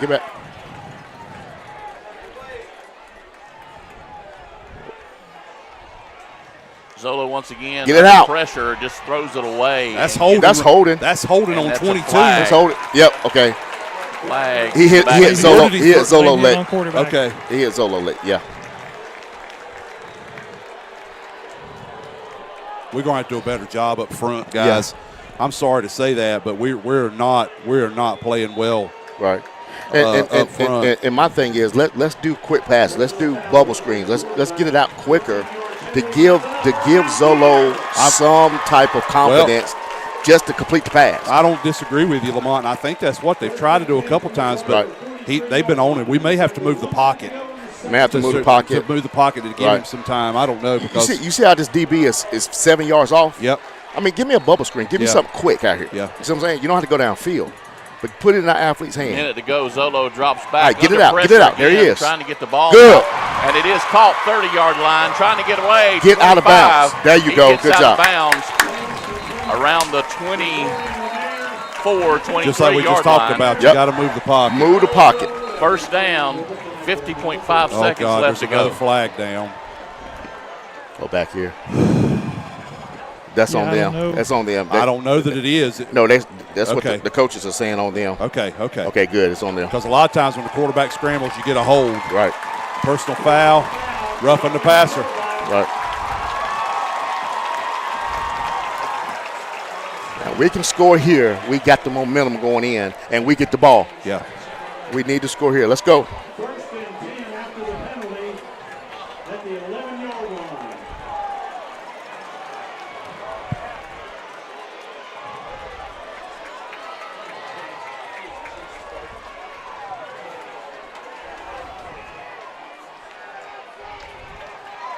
Get it out. Get it out. Get it out. And he's going to get wrapped up.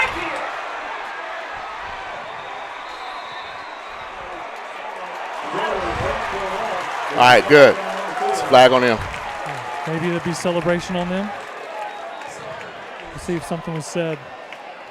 Hey, guys, what are the rules if you're still in the pocket in high school?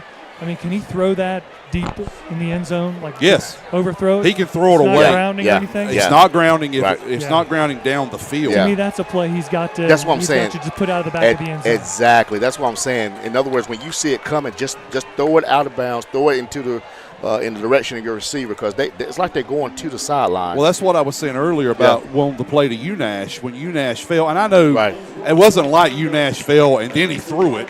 He threw it when UNash was falling. But because of where it's supposed to be at. Yeah, it's just like I said, if it's not there, you got to throw it out of bounds. That's but the rule is, Jeff, he does have to be out of the pocket. If he's outside, like outside the tackle that's box. what I was, because he was still in the pocket. Yeah. But if you throw it in direction. In the direction, like on that case there, Jeff, if there's no receiver back there, yes. But we had the way the routes were running, if he sits on the hash and throws it out of the back of the end zone, it is not grounding. Okay. Right. Because there are receivers. It's what you think. It's their receivers in the vicinity. Did they? I'm sorry, Drew. Real quick, did they call another roughing the passer, Jeff? Is that what it was? Yes. No, it was. I think it was unsportsmanlike conduct. Yeah, I think it was the celebration at the end. Standing over Zolo after they sacked him. I listen. I know. They said they were going to call it. Our good friend Terry thinks we don't like refs. I think they've done well. They have done. Listen, I've got no problem with the penalties they've called. I'm more controlled it. Yeah, they seem like. I mean, they're handling it. I'm more upset at the mistakes we're making. Jeff, check your phone. Agree. 39.4 seconds to go here in this second quarter. Stay tuned. In halftime, we'll show you the band, and we'll show you the band's senior night celebration. So stay with us for that as well.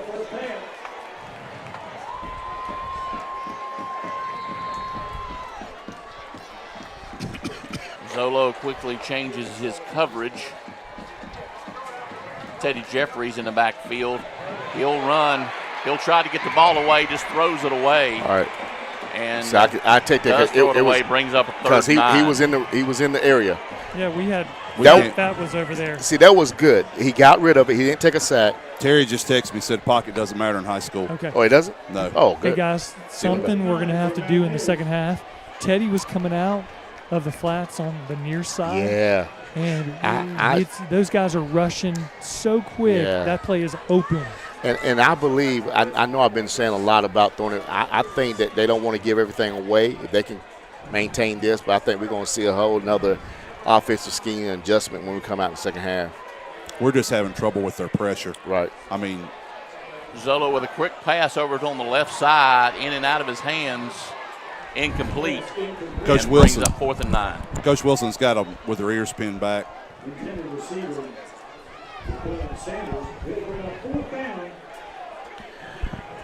27.4 seconds to go. Listen. And see here again. I love that play. At least, he threw it up there, gave Quay a chance.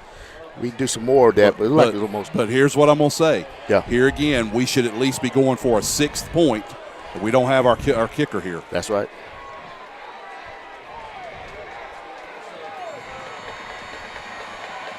Zolo under pressure throws the screen. Go up. Teddy Jeffries. He gets touchdown. There you go, baby. What a great call. Yes, sir. So Mountaineers able to put a little life on the board with 19.7 seconds to go here in his first quarter. Jeff, sorry, Drew. I didn't mean to talk over you, Drew. I apologize. Jeff, that's what you were calling. My pudding, so that's okay. That a baby. You said it. They're pinning their ears back. That play is there for the taking. But Teddy made a great play. Yeah, because I'm going to tell you something. They were closing on him pretty good. It's up and it's good. So the Mountaineers will put 7 on the board. We'll take a break. We'll be back here. Stay with us. More Mountaineer football after this. The Mountaineer football broadcast is brought to you by Gutter Guys, Innovative Pool Designs, Long Branch Land and Water, Christie Sellers with Allen Tate Realtors, Lickety Loos,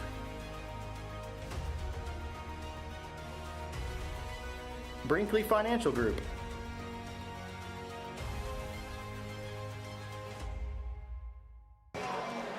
Back John Gamble Stadium, Mountaineers able to finally get a little life and put 7 on the board. So 7 to 19, 19.7 seconds left to go. It'll give you a little bit of breathing room going into halftime. A little bit, yeah. And what helps with it, Drew, also is that there's only 19 seconds left. That doesn't mean that Crest can't score because they are explosive. But I'm glad that there's only basically 20 seconds left. That helps as well. And we come out with the ball in the second half. Yes, so we do. We'll get the offense back out on the field. I didn't want Green to get it. 10-yard line to the 20. They're going to wrap him up around the 30-yard line. Clean. Do it clean. Do it clean. A lot of extra pushing and shoving going on at the end of that play.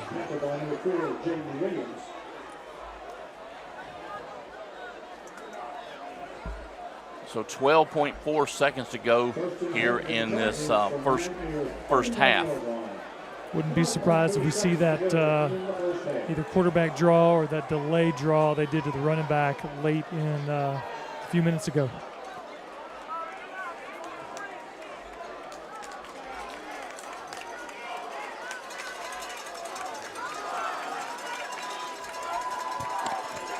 So Husky calls his signals. He'll give the ball right up the middle, but no running room. That'll be the half. Drew, before we go all the way out, let me do some scores. We've not done it yet, if that's okay with you. Go ahead. Our Coldwell Banker Farm Bureau 133 West just-in-time plumbing scoreboard update. Maiden 13, Newton Conover 6, South Point 21, North Gaston 8. Most of these games are at the half. Hunter Huss is up 9-3 over Ashbrook. East Gaston's up 50-0 over Highland Tech. Lincolnton is up 13-9 over West Lincoln. Landrum is up 6-0 over Blacksburg. North Lincoln's up 3-0 over East Lincoln. Starmount's up 14-0 over Elkin. There's no score in the Cherville-Bessemer City score. Shelby's up 10-7 over Burns. Chase is up 14-7 over RS. No score, Stuart Kramer Forest View. And that's our scoreboard update. So we'll take a break. We'll be back for halftime. Don't go anywhere. It's senior night for the band tonight, so stay with us. The halftime show is brought to you by the following sponsors: Ben Engel and On Cue Financial, Audio Video Designs, Patriot Jacks Outfitters,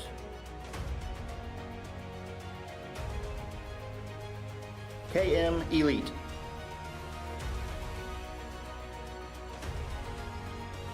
Taylor Law PLLC, Shara Miller for Kings Mountain City Council.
And now for your halftime entertainment, the Kings Mountain High School Marching Band.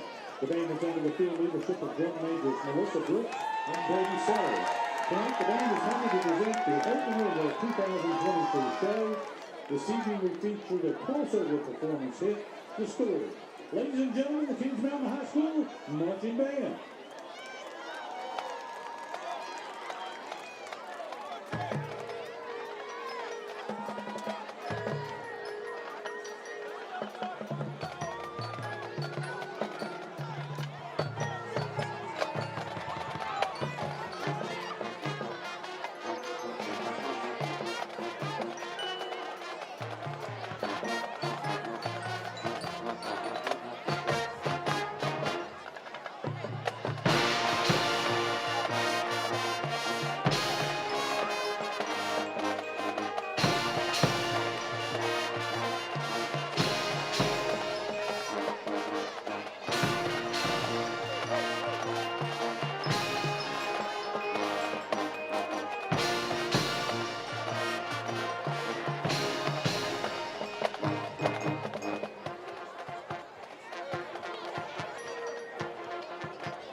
and gentlemen, for a special Halloween performance, the Marching Mountaineers are proud to present Michael Jackson's Thriller.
Please stick around to help us honor our senior band members for their years of service and dedication to the Kings Mountain High School.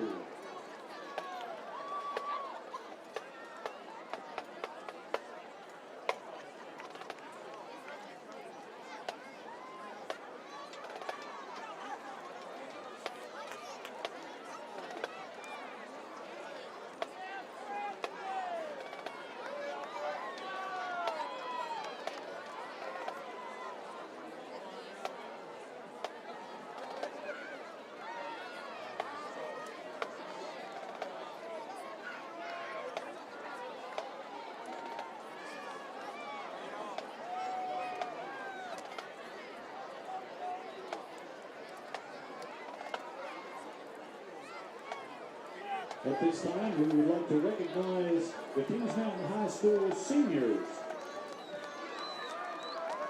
Manoa Allen is escorted by his father Marshall and his mother Ann and his brother Dominic. Manoa is a trumpet section leader and first chair trumpet at the Kings Mountain High School Blazer Band.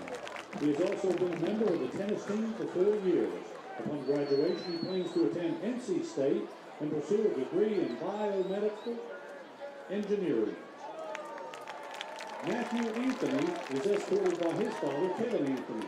Matthew has played clarinet, bass clarinet, and rumba in the Kings Mountain High School Band and has served as a section leader for bass clarinet and front ensemble.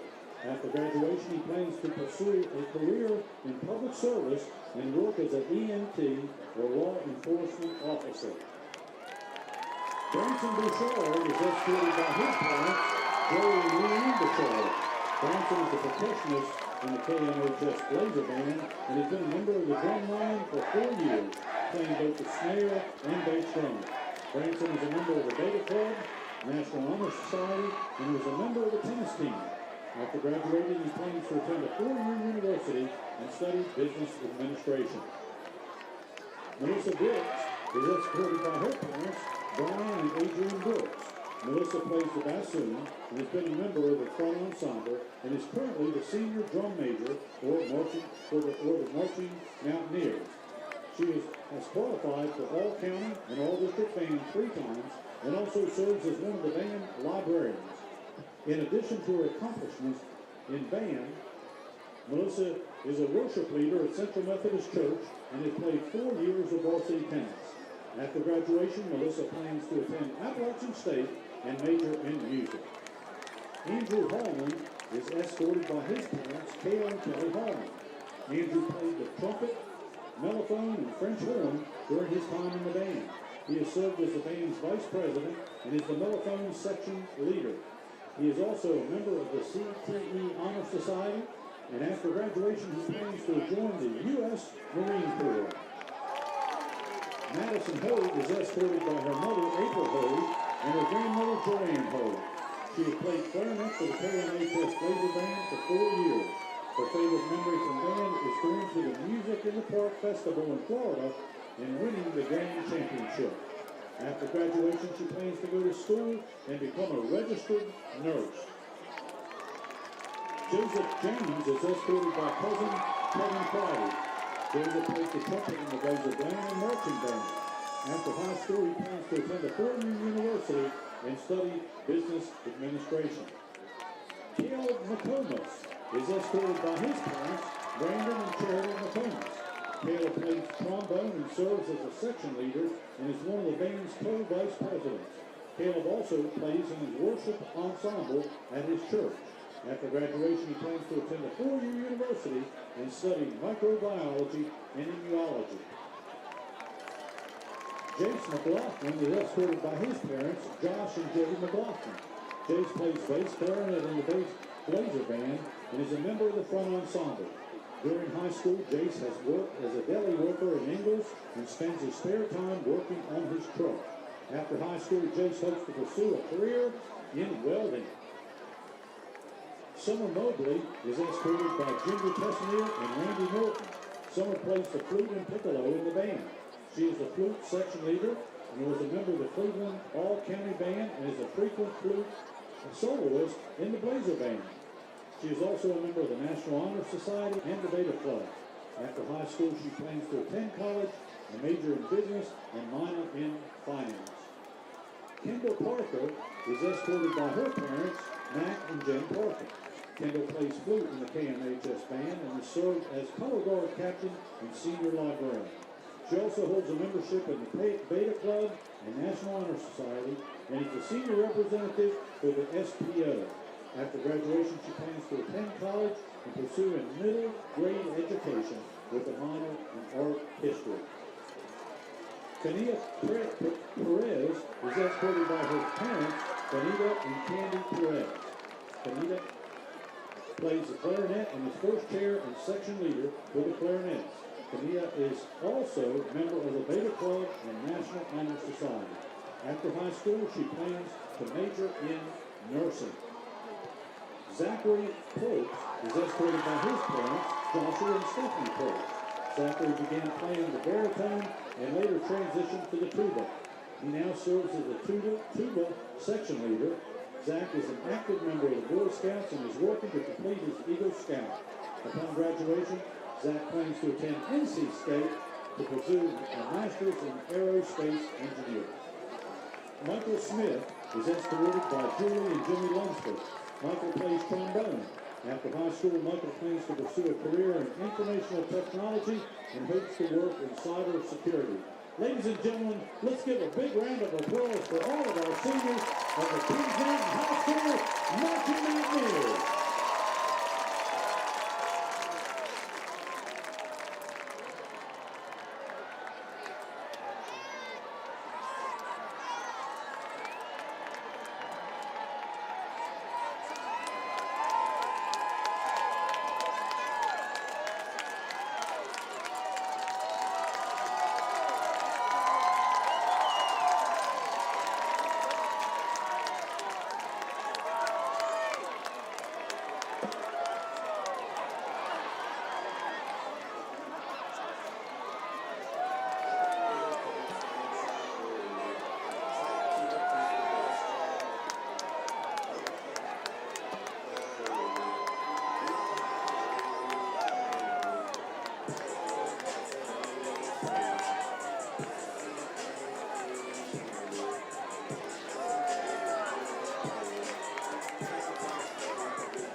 The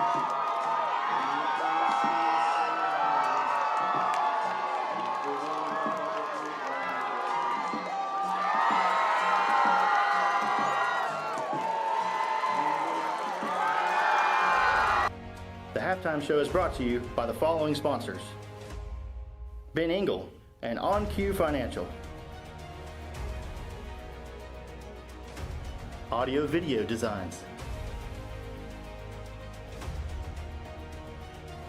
Patriot Jacks Outfitters,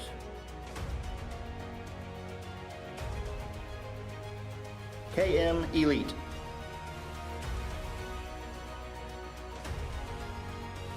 Taylor Law, PLLC, Shara Miller for Kings Mountain City Council.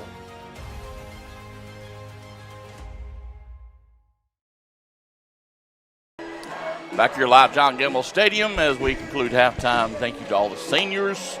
Tell us, you remember what it felt like being a senior? No, Senior man. night, Kings Mountain High School. I don't had so many, I'm not that old, but again, just to recall that it's I'm sure it was some jitters, bittersweet. Well, my question is, did you come out in the second half ready to play ball? No, we got beat. We played East Rutherford. That's not what you're supposed to tell me. We got beat. Man, that's not what We you're got supposed beat. to My tell me. last game here was East Rutherford. I remember that. It was cold, rainy. It was that November weather. So 12 minutes on the clock. We get ready for the opening kickoff.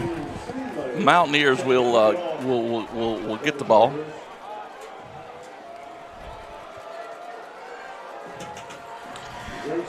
It'd be great to take this thing to the house. And Craig, I did share my banana pudding, but then I closed it back I up. don't blame you at all. Decided I was going to take that to the house. Well, I'm going to tell you right now, I missed out on the food. Oh, wow. It went in I the think end you zone. thought I was going to go out of bounds. Right. I laid off the food. I'm not feeling great, so I'm going to eat. But back in for the second half. Here we go. Oh, yeah. We want to thank Big E. You had a set of keys that has space I want to thank Big E for his smoked ribs, macaroni and cheese. It smells delicious. They do all kind of occasions, wedding, Right.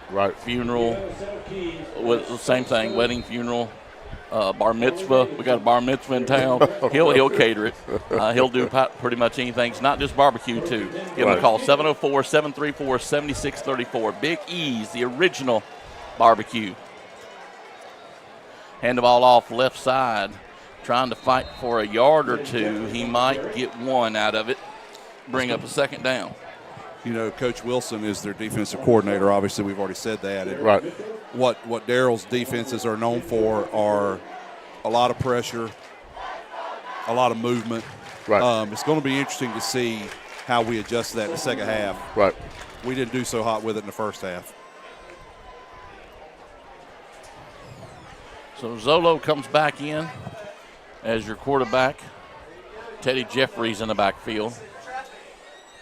He drops back and quick throw, left side, incomplete. Boys, I may be wrong here, but I think if Fat keeps running that route, that's where he is. He stopped for some Right. reason. I don't know, Jeff, did you see any interference there? I was watching Zolo to see if he got any pressure.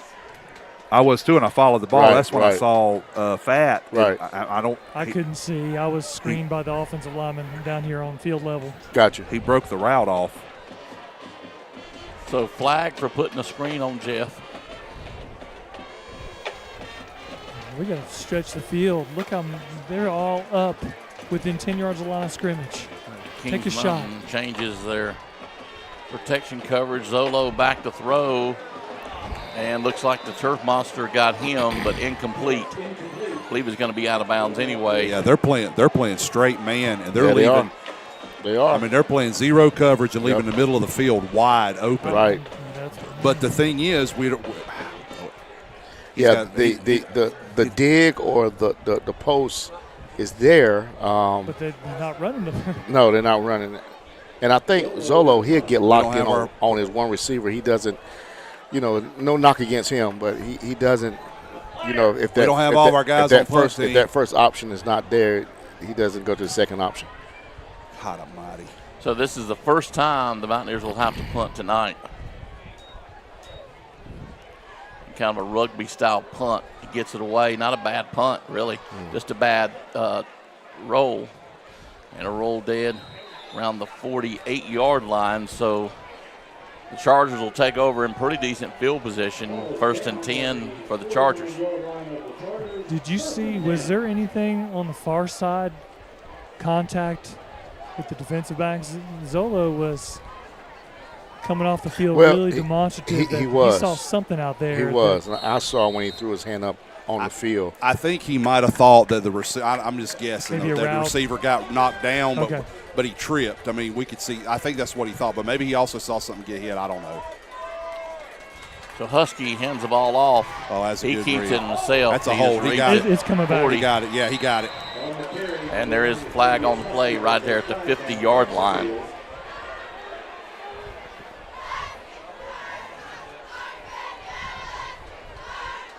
It's not like, I mean, I know Coach McManus is up top, so he's seeing offensively for us what the defense is giving us. It's not like I don't think they're trying to do it. Right. He clearly sees they have all 11 up in the box, basically. Right. The issue is we aren't handling the pressure that they're putting on us. Right. So far, we're not able to get them out of that defense. We've got to do something to bust it 1 or 2 times to make them back off. And if we don't, they're not going to back off. That's where the pressure's going to keep coming. And Zolo's not going to have time to throw. I mean, I may be wrong. Have we seen any quick bubble screens, bubble outs? The only thing, no, not outside, but we have run two middle screens. Yeah. I would say let's go back to that. I think that was early in the first quarter, wasn't it, Jeff? That one play that went to Clay. Sorry. That's all right, Curtis. Curtis Simpson gets a jump start. That's all right. Watch that ball. Cost us 5. Still 1st down. And a bus ride.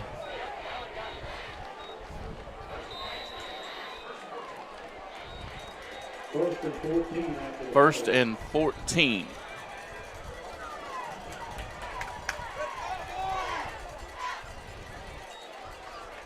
Back to pass again. Plenty of time to throw. Look for a receiver downfield and fighting for the ball. Ooh, incomplete. Wow. No flag. Is that Deanna? Oh, wow. Hope she's okay. Dr. Fisher's right there with her. Okay, good. So is Sarah. Okay, good. Wow. Our camera lady just got ran over. Hope she's okay. She went down hard, too.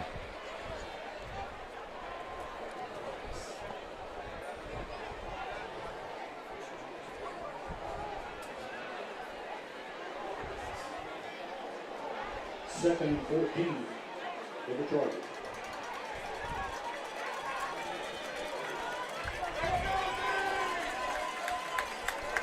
Second and 13. Husky calls his play, drops back again, 3-step drop. He's under pressure, and he'll get brought down around the 35-yard line. Thomas Big Fair. loss for the Chargers. Now is the time to play aggressive but under control. Right. Because they had us in this position earlier when they ran the draw. So we want to be aggressive, but we want to make sure we keep everything in front of us, and then let's get them to punt. Let's get the ball back.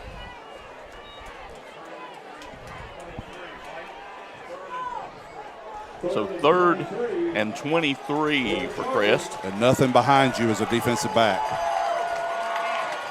Everything in front of you. Twins to this side and the far side. Gives the handoff and tackled in the backfield for a loss. That's played it perfect right there. Oh, that's come on. And a late flag comes What's the in. Flag? Where did they throw it? I was looking down at the roster. I mean, it was right there. Yeah, right there. They might get him for a celebration. That's what they got Crest for. He was just walking off. He was a little demonstrative. Unsportsmanlike. Yeah. They called it on them. Well, you know what? But it's not. Here's the thing. They are keeping it fair. They are. That's what I'm saying. I mean he's got to call that. Yep. You can't celebrate. But here's the thing. It's a dead ball, though, right? It's a dead ball, but it's not an automatic first down. That doesn't happen in high school. Right. But that was just against us? Yeah. Yeah. They got it. They got him for celebrating after they made the tackle for I think he was doing some high stepping or something like that. Yeah, it still should be 4th down. It should be 4th and 12. Yeah. Yeah, you can't. I mean, they got Crest for the same thing down here when we were on the Now, guys, scoring drive. I'm going to be surprised if he goes for this. If he goes for this, He's not. He's I'm punting. getting ready to say. Unless he runs a fake, but he's sending his punt team in. I mean, if he Guys, we need to pray for our camera lady. how is She got credited with the tackle out of bounds on the long pass yeah, play. how was she doing? She's shaking up a good bit, Okay. and she's going to be looked at here in just a minute. Okay. Praying for her. I hope she's okay. Ball is up and away. Fair catch called, but he lost it for a second. got But the it. Mountaineers will recover it. Who's that, and Zay? take over Yeah, first it and went off 10. his shoulder, his Yeah. arm and his shoulder pad. He got it back. That punter takes a long time, I just noticed. 23-yard line, 1st and 10, Kings Mountain. Let's have some success on first down. 23 for the Mountaineers. 9:19 remaining in the 9:19 in the third quarter. And I'm pretty sure this is not a record crowd, but it's one of the bigger crowds we've had in a while. Yeah. It put me in the mind of, again, that fourth round against East Lincoln. It was a whole lot. I think we may have I more. don't remember that one. Yeah, I don't was remember. That, was that not here? I don't was remember that in Florida? one. Yeah, Poolside? I don't remember that. Handed off left side, right up the middle, but he'll get stopped by a host. Well, I could say, like right there, Chargers. right there, we didn't maintain our block. They got down inside of us pretty good, but instead of washing the guy down when he shot the gap, we let him get in front of us and didn't move our feet on the right side of that line. And so we've got to have better success on first Guys, down. have they seen something we're not? I mean, that they have done well on that play all night. They who? The defense. It was not. Yeah, I mean, but he's just putting pressure. I mean, that's what Darryl does. I mean, look, Jeff, there's nobody past. But I'm saying, shouldn't that adjust our? I don't know. Zolo right up the middle. It's interference. Yeah, there you go. Right. Flag on the play. Interference on number 4. Surratt. I don't know. I just don't. Maybe after we've set it up, maybe down the road we can do some play action off of that. I think that, to your point, Jeff, I think we got to try something because what's happening is they are loading Predictable. it. Yeah, but we're not handling it. So Agreed. The thing about Darryl, he's not going to get out of it if it's working, and it's worked so far. We're not handling anything. I don't even remember him playing this tight when he was a DC here. But look at where the strong safety is, or the free safety. The free safety is only about 8 yards off the ball. Right. I mean, that's crazy. Hand the ball off left side. That's Teddy Jeffries again. And as what we talked about in the pregame, he's going to force us to throw the ball. Yeah. He's not going to give us anything on the ground. He's going to load that box, which I think that is a smart move. What you was going to say, his credit. Right, and he says, hey, if you're going to beat me, you want to pass the ball. To his credit, he's seen and heard all about how good we run the ball. That's right. And he's not going to let us run it. Exactly. I noticed Bryson Brown doesn't have his shoulder pads on. He's down here on the sideline. That's not good. I'll try to check on that. See what you find out. Yeah, see what you find out. That's not good. This senior night, too. He's in his jersey and his pants, but he doesn't have a helmet or shoulder pads.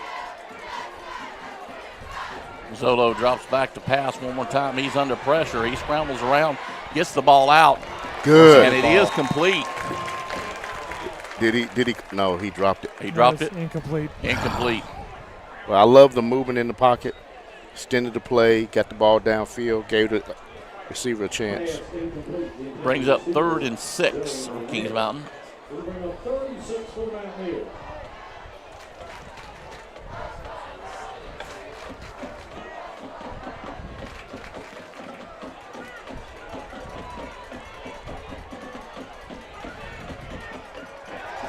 He didn't break it. We got Did he call it? We're lucky. I didn't think he broke the plane. Is that on them? Yeah. So to bring up 3rd and about 1. Yeah. Now I'm not directly down the line either. I'm just a hair off, but I didn't think he broke the plane. But good, we'll take it. Looks like 3rd, maybe less than 1. So Crest putting in much healthier defensive tackle. Like we're putting a heavy package. Kings Mountain will huddle up. Still missing somebody. I think I can hear Coach Straight Heron from here.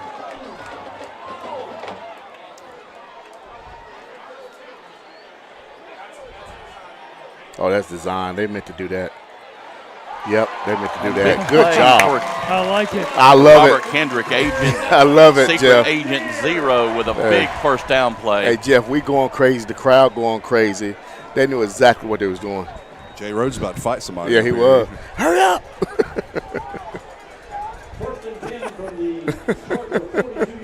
He could probably take a few. sorry, I I mean, he's just- got a string. Exactly. He's got a Yeah. string. Should have brawl up Yeah. in the press Use box. that visual. Jay Rhodes Right. using them big, long, skinny arms to Right. attack He's somebody. got the reach. Right. He does. Zolo calls the signals. Quick handoff. Teddy Jeffries right up Push the middle pile, again. Push the pile. Push the pile. He got about. He And got he's about still 2. on his feet. He got to the 40. He'll get 2 yards on the carry. 2nd and 8. Right. First down just hadn't been our night, guys. We've looked better on 3rd down than we have on 1st. Yeah, we have. Guys, if we can keep this clock moving and score here, make it 19-14, We got a ball game. we got a ball game in the 4th quarter.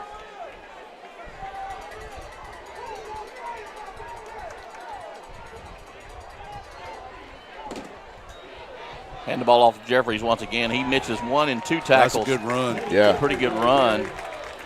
He'll pick up another 4 yards and bring up a 3rd at about 4. Got a Crest player that's down. Hope he's okay. He's grabbing his left knee, it looks like. I hope he's all And right. Hope he's he's okay. down. We'll take a break. We'll be back here. Stay with us. More Mountaineer football after this. The Mountaineer football broadcast is brought to you by Brittany Austin and Hewitt Realty, Flooring America,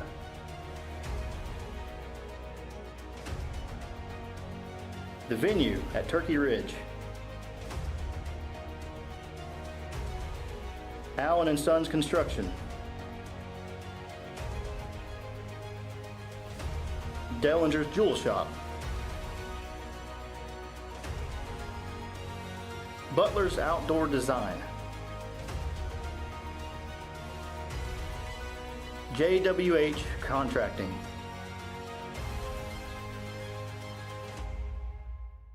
Maybe out too. Back here live at John Gamble Stadium. Mountaineers trying to put something together here. 3rd and 4. 6 minutes, 20 seconds in this 3rd quarter. So we're keeping that jumbo heavy package in, but this will be the 3rd play in a row. We got the first down. And then we just ran it again. Let's see what it is. So it's a direct snap. It's like a wildcat. Over on the left side, that's Agent 0. He gets free and will get a first down. So 1st and 10, Kings Mountain, and they keep moving the ball. Hey, I'm telling you. Is this one of those run it till they stop I'm it just kind of deal? saying the Wildcat is looking good. Well, what it'll do is if you keep running the ball like that, it'll loosen up. It'll loosen it up. Yeah. That, because they're still They're still coming. stacking it. I mean, that's Coach Wilson's defense. They're coming. They're going to be aggressive. They're coming. Just called the half and half. I think he won about $1,000 tonight. And he'll get stopped in the backfield, but still on his feet. Bring up a 2nd. Guys, I'm telling you, it's coming. The play action, either a deep crosser or a deep post, Right. it's coming. Right. They are playing 10 guys within 8 yards of the line of scrimmage, yeah. maybe 11 guys. And, Jeff, I agree with you. That's what we've got to do. The problem is, can we get him enough time Right, to get it agree. off? Totally agree. And can't, because they're playing man, even though they're in the box, they're going to be right there running with our guys. I mean, Wildcat. they're throwing a lot of stuff in there. 0 around the left side. Good run. He'll be taken out of bounds. I said that wrong. Not that they're throwing a lot of stuff in there. I'm saying they're throwing into a lot of traffic. Yes. Because Pettis on the stop for the Chargers. I'm sorry, Drew, because if you run, Jeff, you're absolutely right. But if we run what we're running, we got to clear it out a little bit because there's a lot of white shirts in there. See the game clock, 4:54 in the 3rd quarter. 3rd and 3. over on the left side trying to get free, and he's going to get the first down. He's short. No, it's shorted him a yard. By a yard. We got it now. Yep. Might be on them. It is. It is because it's after the play. They threw him down. Who was that, Alex? No, they threw the running back down. Okay. I know. I saw Alex fall down. So Well, Alex Jackson was helping lead the way that blocking there. Okay.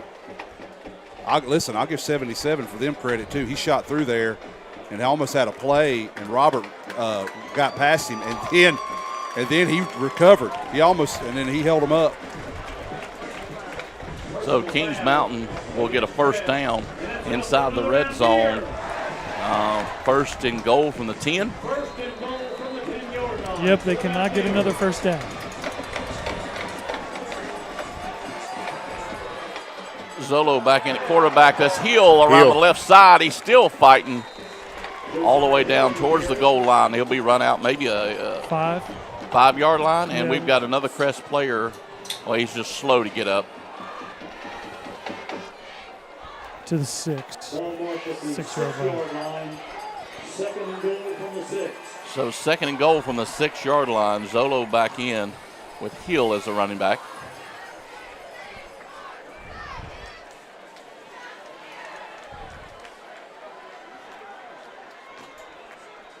Hand the ball off to Hill, right up the middle. Touchdown, Kings Mountain.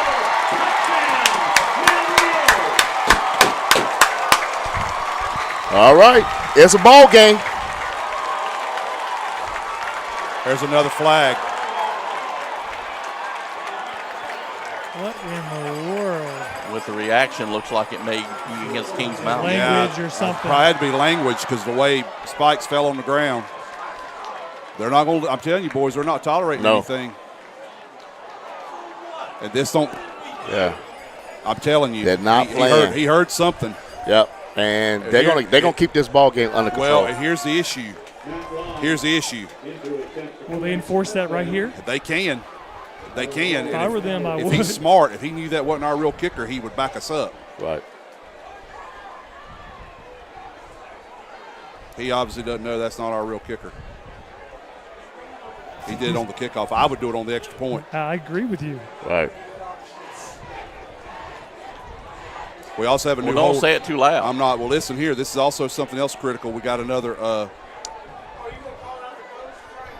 So we're down by 6 points. Even if we did that, even if we score, we still can win 20-19. Yeah, hear this, though. We got another holder in because Bryson's out. That is right. So we need to pay attention. We got Tyler Furman in. The junior? Yeah, holding. And I know they've practiced with him, but we've got a brand new kicker, basically, and a new holder. And this could, if it's not an issue now, it could be in a minute.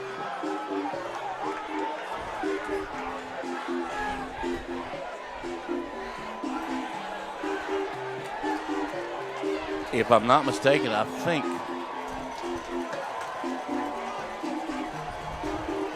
is he saying that whoever that personal foul was on has to leave? I think he was telling him if he gets another one, he will. Yeah. Here's my thing. They're not. I'm telling you, boys, they're not tolerating anything, and you can't say a word out there. And I appreciate the officials doing that. All right, I got to hush. Let's see what this is. So it's up, and it is good. So the Mountaineers will add one more to it.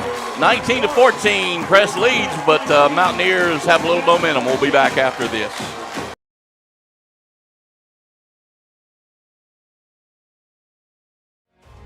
The Mountaineer football broadcast is brought to you by Gutter Guys, Innovative Pool Designs, Long Branch Land and Water, Christie Sellers with Allen Tate Realtors, Lickety Loos,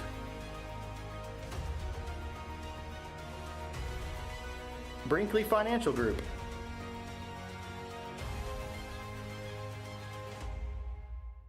Well, back here live, John Gamble Stadium. Crest leads at 19-14, but guys, you know, we were down 19-0 at one point. And we'll score 14 unanswered points. This is huge. This is what you're talking about, Drew, the momentum swing. That touchdown going into the half was major for us. Now, if the defense can keep up that same momentum. Yeah. We just can't give up no big plays. You know, we got to keep chopping wood. 3:56 to go here in this third quarter.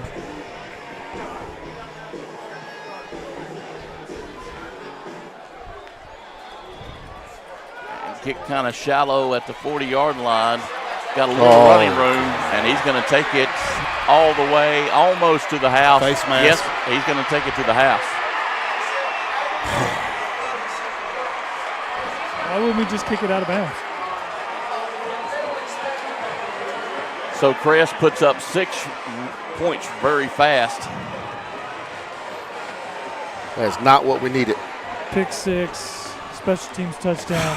Yeah. Not how I saw it happening. And that was A.J. Adams. He's committed to play for Davidson College. Comes from you remember 2 years ago his brother. His brother's already Adams, playing there. Yeah, Amari, he's doing well too. Doing very well. But he has some wheels on him too, man. Snap a little high, but he got it up, and it is good. 26-14, Crest lead. We'll be back. More Mountaineer football. Stay with us. The Mountaineer football broadcast is brought to you by Brittany Austin and Hewlett Realty, Flooring America,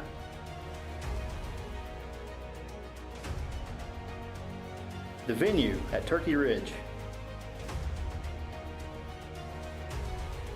Allen & Sons Construction, Dellinger's Jewel Shop,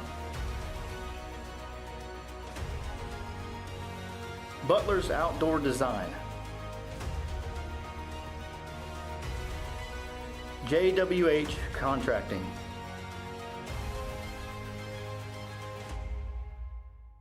Tonight.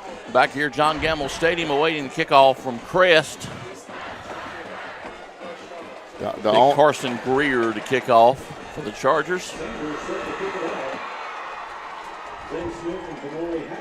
The only positive may be I doubt their defense wants to get back out on the field right now. No rest. We'll see. The issue is too, though, Jeff. It's taking us a long time to score. I know. Clock is going to hurt Clock's us. going to be a factor. Best way we can do is now let's answer. So to the 20-yard line, he's got a little bit of hold, dances around, he gets hit about the 25.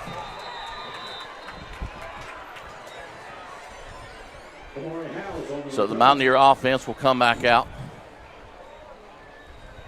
Take over 1st and 10. Mountaineers take over 1st and 10 at their own 25-yard line. 3 minutes and 37 seconds remaining in the third quarter. Crest leads it 26-13. Craig, what you think? I believe this is an important drive for us. Oh, there's no doubt. We got to go down here and score to keep the momentum, to shift the momentum back to us. I mean, we're by no means out of this game. And it's a long way from over, but it's most definitely. It's been so difficult for us to run our offense. We had a false start. And we should, God almighty, we had a good chance to stop. Yep. Oh, to capitalize right there. They were out of sorts. What he did and was we jumped off sides. He saw them, I guess, shifting and got distracted. I mean, we're already struggling on first down. Dadgummit. So it costs the Mountaineers 5-yard lines, 1st and 15. 3 minutes, 36 seconds to go here in this third. Busted play. Zolo looking for something, but he's going to get eat up in the backfield. And lose even more yardage. They wanted to throw. And another Charger down on the field. They wanted to throw into the flats, but they had it covered. He opened up, Jeff, to a running back. There was nobody there. Teddy took off to the flats. You could tell that messed up Zolo's timing on the play, too, the way he opened. Even though it was play action, probably, it still messed him up.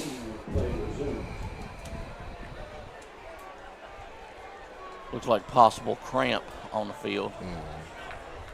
Yeah, they lift up his leg. That's probably So what it is. they'll work on him. We'll take a break. We'll be back. More Mountaineer football. Don't go anywhere. The Mountaineer football broadcast is brought to you by Gutter Guys,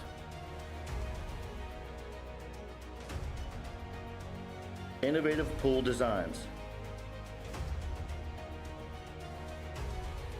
Long Branch Land and Water, Christie Sellers with Allen Tate Realtors, Lickety Loos,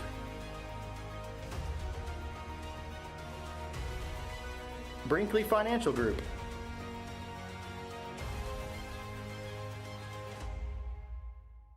Yeah, they're Back here live at John Gamble Stadium. 3:09 to go here in this third quarter. Mountaineers with the ball, but in trouble.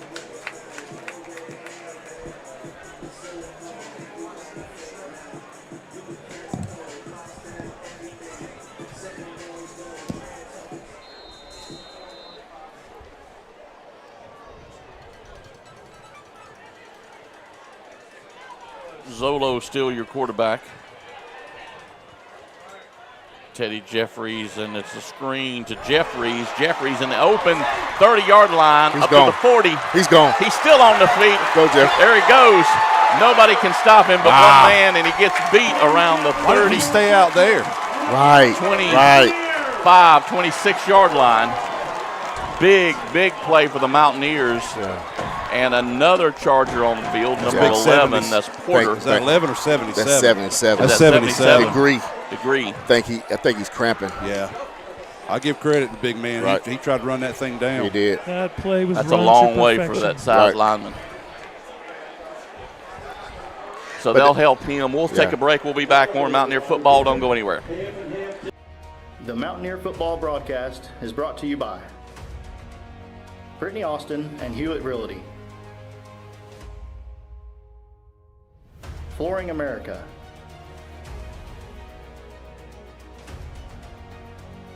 The Venue at Turkey Ridge, Allen and Sons Construction, Dellinger's Jewel Shop, Butler's Outdoor Design, JWH Contracting,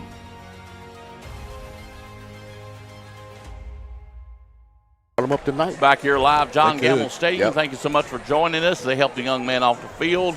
Looks like it was cramped, so we'll probably see that lineman back in the lineup before long. 2:46 to go here in this third quarter. Mountaineers in trouble earlier, but now on the move. Yeah. Yeah, like I was saying earlier, this is a crucial drive. We need to go ahead and take this in and score, swing the momentum back to our way.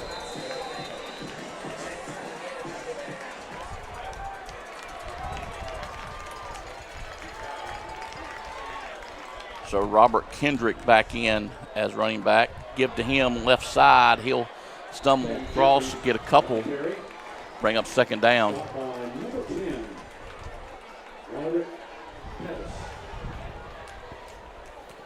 Jeff, what is our update on Deanna, our camera operator? I have not heard. The EMS team was checking her out. She took a pretty hard hit. Oh, God.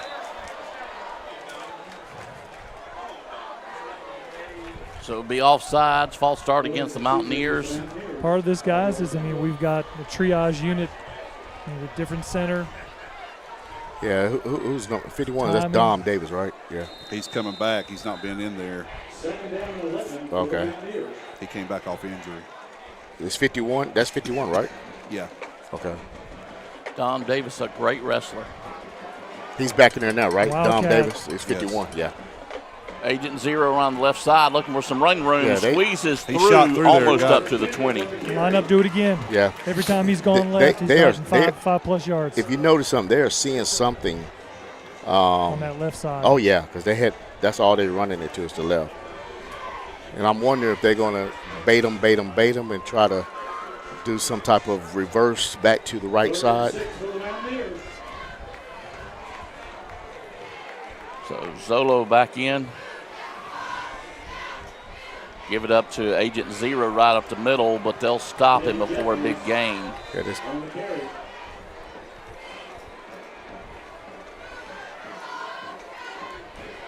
Surprised they didn't stick with that Wildcat on I'm that play. telling you, I think so too. Brings up fourth Now Roberts coming off. yeah. and about 4. I mean, go to Hill the, will go back in go as to the running well back. again. Yeah. Say this play's huge. Oh, this is huge. This is huge. Got to get this play. And this, And maybe they're seeing something we're not, but And I this- stay with the Play Wildcat. clock. yeah, I would do. And this might be, Yeah, good call. I thought Coach And called timeout. Mountaineers. Kings Mountain. So we'll take a timeout. We will too. We'll be back for Mountaineer football right after this. The Mountaineer football broadcast is brought to you by Gutter Guys,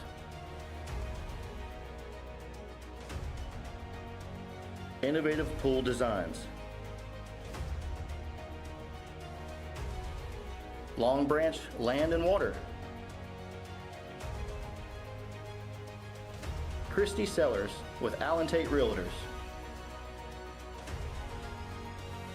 Lickety Loos,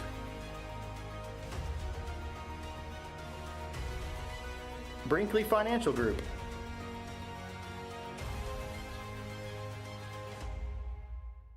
They got put back up. I'll give you a spoonful of two. Who made it for you? I don't know the woman. I don't. She commented and said she back here live at John Gamble Stadium. Fourth This is big. and boys. a long 3. It may be a long 4. okay. We'll see Rob back in. Rob Kendrick back in at running Might back. be a play action. Give to him right up the middle. He's going to stumble through. They Depends don't, on the if they spot. don't call his knee down. Oh, Depends on the spot. He didn't get it. I can see where the side judge is Yeah, over it's here. short. His He knee tripped up. Yeah, his Someone knee got went his down. foot just a little bit. There was a hole. And he's going to be a yard short. That's what I was saying. Well, So the defense will have to come out and get something thought- started. thought they would have did a quick, like a Yeah. play action slant. But the defense should be fresh. Yeah. I thought they would run the Wildcat again. Yeah. But they know what they're doing. Yeah. They see what we don't see. So Right. Oh, most definitely. coach knows Lip- what. The coach knows what they want to do. Guys, keep an eye on 34. Lipscomb. Yeah. Seems like he's cramping a little bit. They're sending him back out. Right. I see him. Yeah. He's rocking back and forth. Been playing both sides. Husky makes his calls. He'll take it himself, and he's there's got a big nobody. opening across a 40, almost up to the 50-yard line. Big 1st and 10 play for the Chargers. On the carry, Davius Husky. First and 10 on the Charger 46-yard line.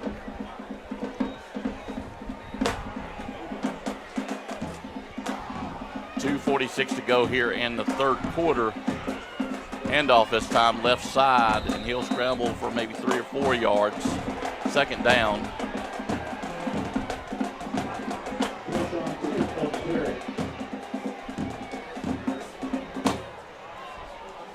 Right at the 50-yard line. Chris and Jacob Hill, please report to the bottom of the press box. Thank you. And that's the end of the 3rd quarter. We'll go to the 4th. We'll come back more Mountaineer football. Stay with us. The Mountaineer football broadcast is brought to you by Gutter Guys, Innovative Pool Designs, Long Branch Land and Water, Christie Sellers with Allen Tate Realtors, Lickety Loos,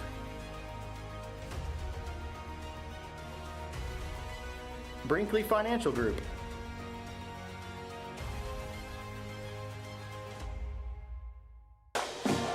Back here live, John Gamble Stadium. Mountaineers trailing 14-26 over the Crest Chargers.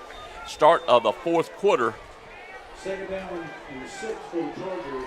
And just a good shot of the large crowd that is on hand here at John Gamble Stadium tonight. And I would dare to say at least 98% of them are paying guests. Oh, yeah, most definitely.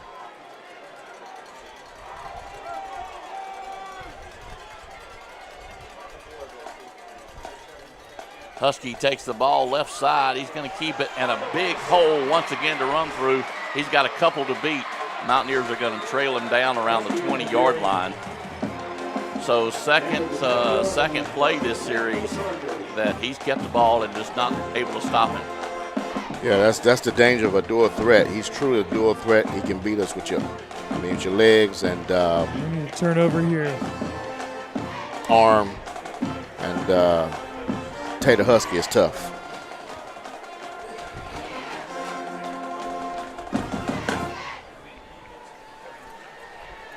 Number 14, Aiden, he's back in. Watch number 14.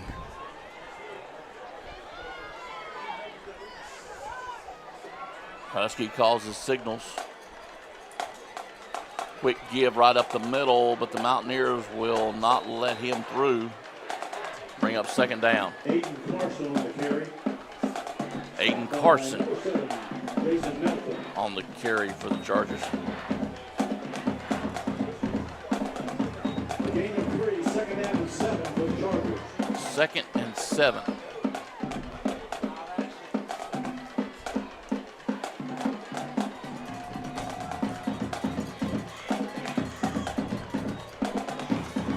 Husky keeps it himself this time, and he's got a pretty good gap to run through all the way down to about the 2-yard line. The 5-yard line, first and goal for the Chargers. And C.J. Hauser a little slow to get up on the field for the Mountaineers. It helps you. I just, Jeff, did you get that from Deanna? Mountaineer players down the field. Yeah, she just went to the hospital to get checked out, so hopefully she's okay. I was asking some of our folks if they heard to let me know. I'm on the opposite end of the field. Yeah, she's able to text, so hopefully she's doing well. Is that Robert Kendrick down? I think it's C.J. Hauser. Okay. You know, C.J., he's been injured as well, yeah. So they've got an injury on the field. We'll take a break. We'll be back here. More Mountaineer football. Stay with us. We'll be right back after this. The Mountaineer football broadcast is brought to you by Brittany Austin and Hewlett Realty, Flooring America,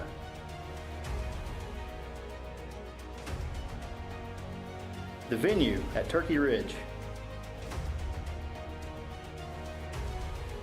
Allen and Sons Construction,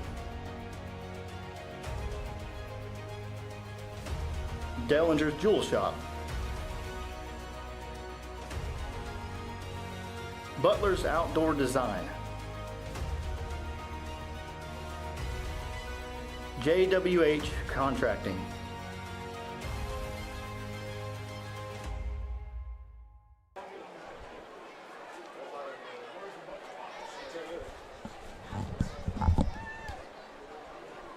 Are we on air? No. Yes, we are. All right. Back We here are. at John Gamble Stadium. They're still tending to, it looks like C.J. Hauser. So we'll take another break. We'll be back. Don't go anywhere. The Mountaineer football broadcast is brought to you by Gutter Guys,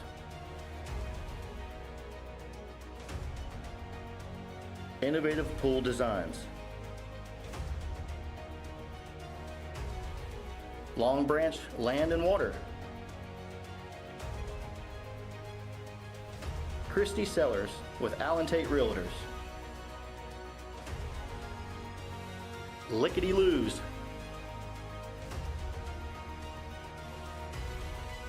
Brinkley Financial Group,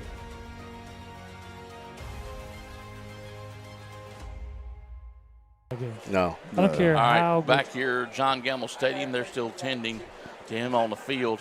So, 10:39 to go. You're down by 2 scores. Definitely not over yet. But a score here, where does that put you? It puts us in Behind deep trouble. Is that a In deep rhetorical trouble. You know, I'm not saying that we cannot win if they score a touchdown, but I'm telling you, it's going to be tough. Our offense, we don't score quick. Puts you down 3 touchdowns with a couple 2-point conversions. Yeah, our offense. We got to be honest. Our offense is not built to score quick, and so you know, our offense, we depend on our defense, and we're a much better team when we play ahead. It's just tough for us to play from behind. But hey, going into the playoffs, we may, you know, we need a game like this. You never know what dividends this would pay, you know, later on in the 3rd, 4th round. So they're still tending him in the end zone. We'll step away. We'll be back here. More Mountaineer football. Stay with us after this. The Mountaineer football broadcast is brought to you by Brittany Austin and Hewlett Realty, Flooring America,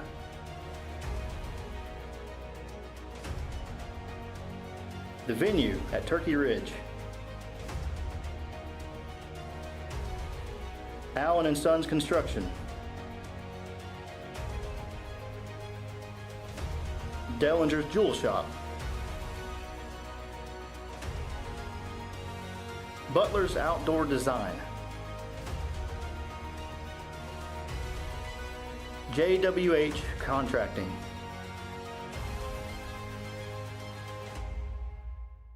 That's me, but I know what Mom would say. Exactly. So Well, they got him up. back here at John Gamble Stadium, yeah, they got him up, helping him off the field.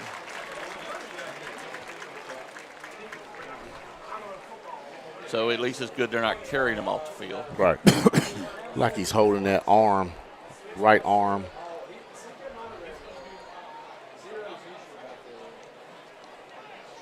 Well, Well, this whole drive, they've No. kept it in number one's hands. yeah. And they're not going to throw a pass. Yeah, hopefully it's not a concussion or anything like that. Yeah. It seemed like he's kind of wobbly He looked walking off. Yeah, unstable, I was thinking. yeah. I thought he was holding his arm, but it's not. He's just kind of wobbly. So the Mountaineers put pressure on Crest right here at the 1st and goal at the 1-yard line. Man in motion, and he'll keep it himself and walk into the end zone. So Crest puts another 6 on the board, 32-14.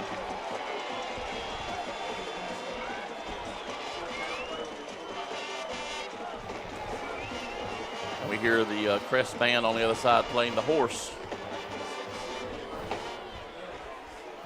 Anybody surprised I knew the name of that song? No. No.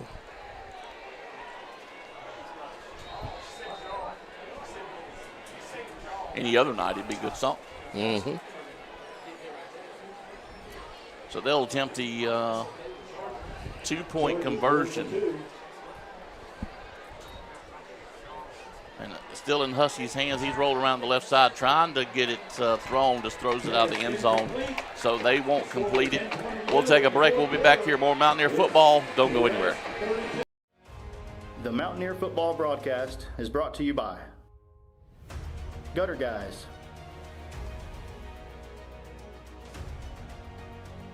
Innovative Pool Designs, Long Branch Land and Water, Christie Sellers with Allen Tate Realtors, Lickety Loos,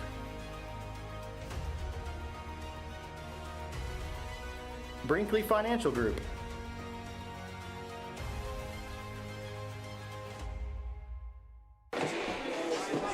Back here at John Gamble Stadium, 4th quarter, 10-20 to go here in this ball game. Crest leads at 32-14.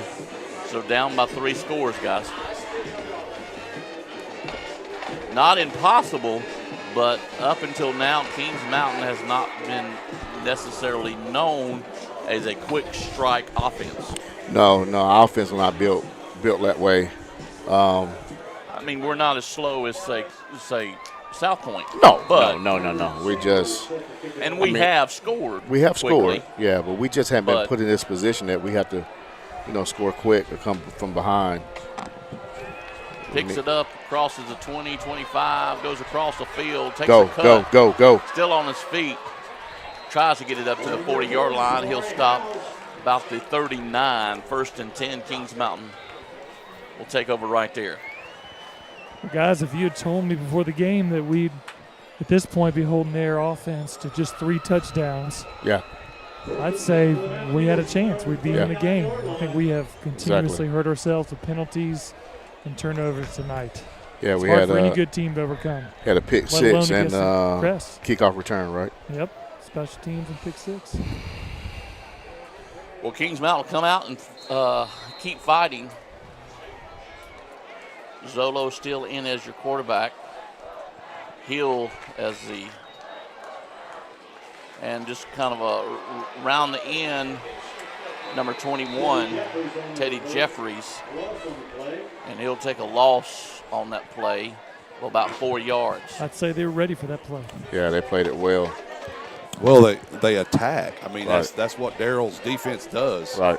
They shoot gaps. They swim. They get upfield. Right. I like how the backside defensive end stayed home and just redirected him back inside. And if you don't run past things, you make plays. They've not run past things tonight.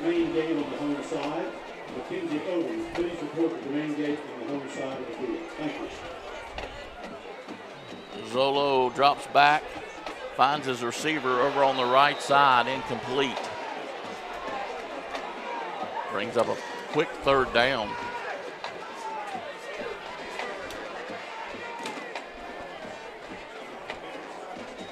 .24 to go here in this ball game.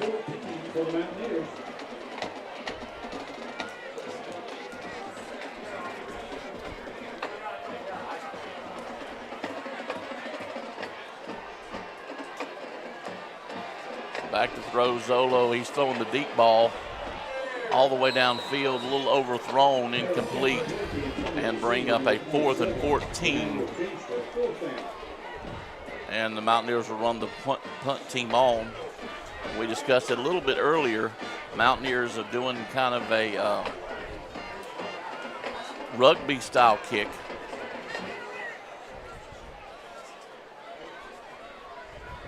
Well, having a new kicker, that affects that too. Right. Is Zolo's the one kicking, right? Yes. Punting. Yes, sir. Rather. And he'll just take it. He'll finally get it off. That's a good punt. Good punt. And stop dead. Crest will take over 1st and 10 from around the 33-yard line. 9:07 to go here in this ball game at John Gamble Stadium.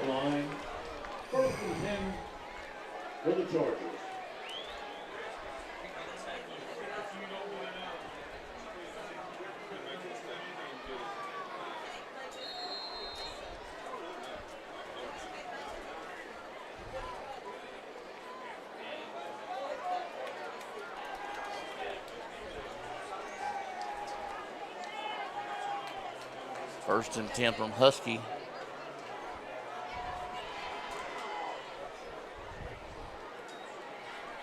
And he'll take it himself. He'll get past 1 tackler, but not after 2. He'll still pick up maybe 4 yards, and he's kind of slow to get up. That's what I was thinking. Yeah, he's tough, but he's taking some big hits tonight. I mean, if you're the Crest head ball coach, I mean, do you still call his number? Yeah, he's not going to come out. He's him a little bit more. He's a senior, and remember, this is their lick-back game, which means because we beat them last year, so he'll probably fight to come out of this game. Hands it number 20 over on the left side. Big hole to run through. He's still on his feet. They'll run him out of bounds around the 35-yard line, and right now Crest can do no wrong.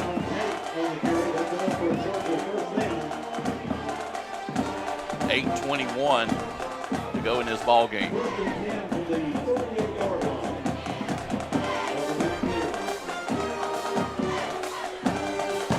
Well, win, lose, or draw, gentlemen, we'll still be ranked high enough in the state to at least get the first round of the playoffs here. We should, yeah, we should. I think we should at least be 11. Possibly 2, but I know we should get the first one here. Yeah. We should be able to hopefully be 11 seed, 12 seed. If Crest finishes this game with the win, they'll stay number 1 in the state. They'll be number 1 3A. overall. Everything got to go through Crest to the state. He'll get brought down in the backfield. Stop line number 44, Thomas Fair. Thomas Fair on the stop for the Mountaineers. Inbounds, clock running, 8 minutes and ticking. Gain of the yard, 2nd and 9 for the Chargers.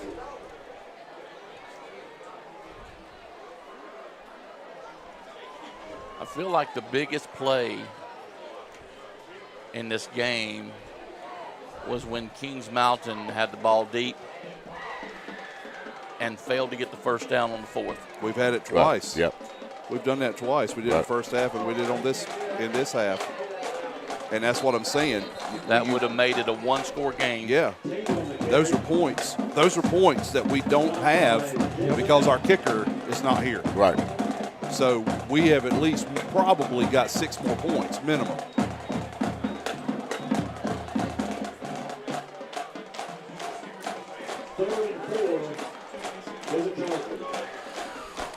And the turning point, I think, in the second half was we was 19-14, and that kickoff return. That really shifted it. But again, it was set up by that personal foul. We was way back. Reverse over on the right side. They'll give chase across the 30, 35-yard line up to the 20. He'll get run out of bounds before he gets there. On the carry, A.J. Adams. A.J. Adams on the carry, 1st and 10 for the Chargers. And it's enough for a Charger first down. 1st and 10 from the Mountaineer 22-yard line. Ball resting right on the 22 of the Mountaineers.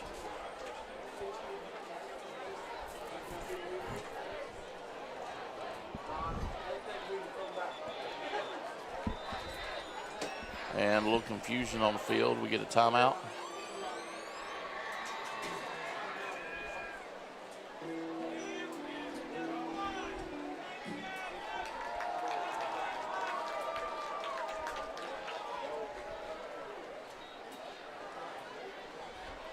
So I guess no timeout. Something with the play clock, and maybe even he went out of bounds, but even the main clock was running.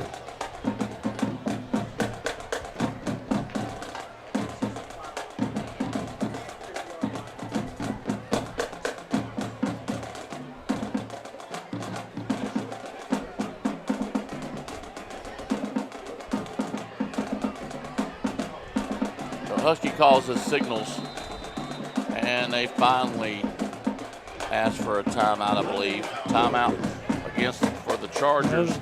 White Hat called a delay. Oh, did he call a delay?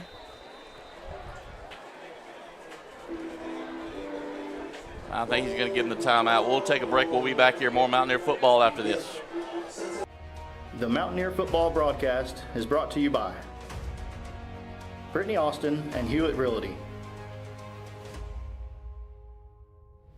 Flooring America,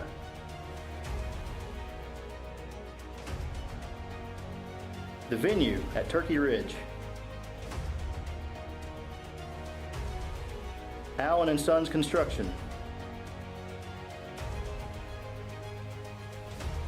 Dellinger's Jewel Shop, Butler's Outdoor Design, JWH Contracting.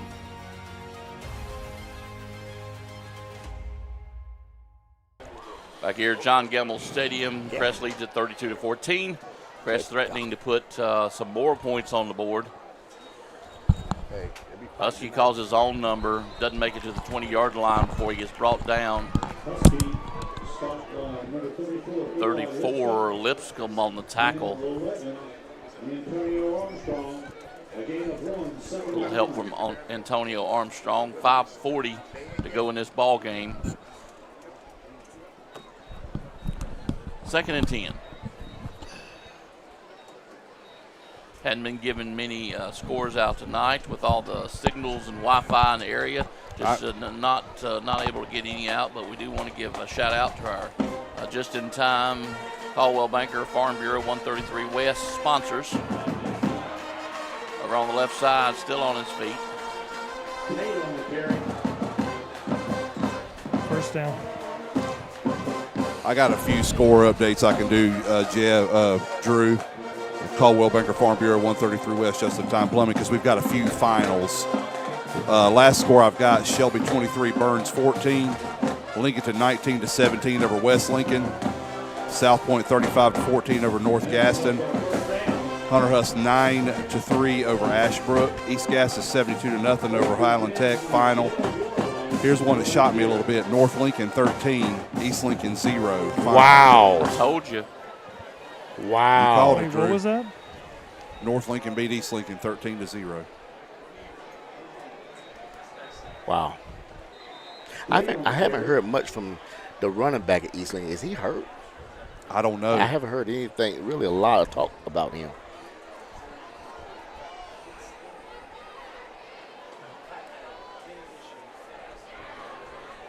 Crest in no hurry to get plays off. 4:14 to go in this ball game.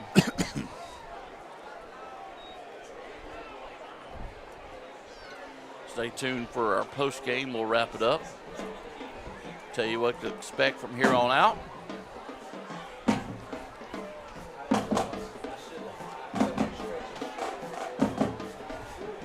Husky will call his own number once again.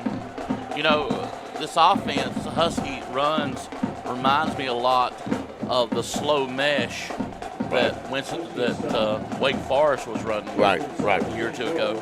Right, yeah, it does. You know, he holds that ball to Right. the last They're possible second. still running that this year. Yeah, They Yeah, hold they- it up tight right there and then decide who they're going to give it to. yeah, they ran a lot with Sam Hartman. I think he's at what? No, he's at Notre Dame now, right? Go Irish. Yes, sir. You know something about that team, right? I do. Come on.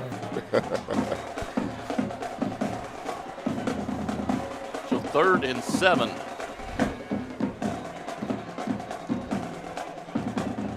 Just got an update. Thank you, Mike Harris. Shelby beat Burns 45-27. Wow.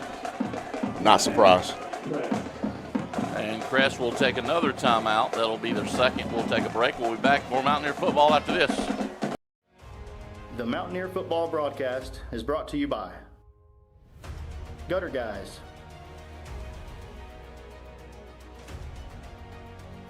Innovative Pool Designs, Long Branch Land and Water, Christie Sellers with Allen Tate Realtors, Lickety Loos,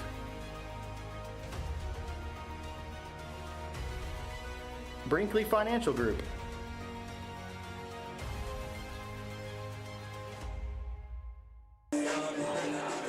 But you know, at 2A, the only thing, I'm not sure if they're going to be able to beat Reedsville. Back But here, we're talking about Shelby. What was the final score there? 45-27. Shelby wins. 45-27.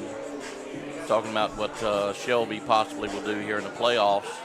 As a reminder, well, we'll talk about it in post game. Once again, give right up the left side and touchdown, Crest. We didn't try too hard on that, boys. no, Nope. I'm just going to say it, and I'm going to put it out there.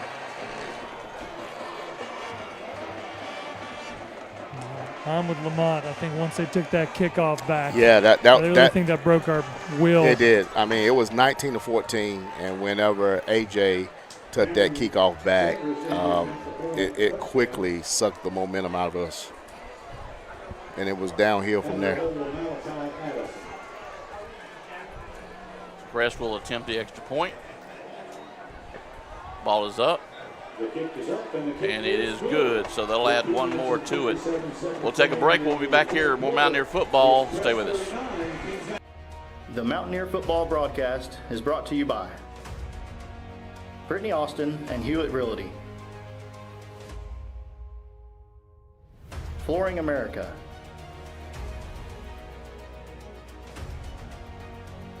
The Venue at Turkey Ridge, Allen & Sons Construction, Dellinger's Jewel Shop, Butler's Outdoor Design, JWH Contracting.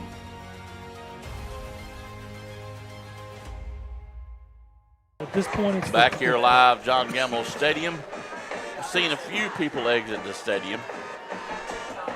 I would imagine they'll still have a while in traffic to get out. Oh, yeah. Good thing about us broadcasting, usually by the time I break gear down, there's no traffic getting out. Exactly. So Crest will kick it off to Kings Mountain one more time. 2:57 to go here in this ball game. Crest leads at 39-14.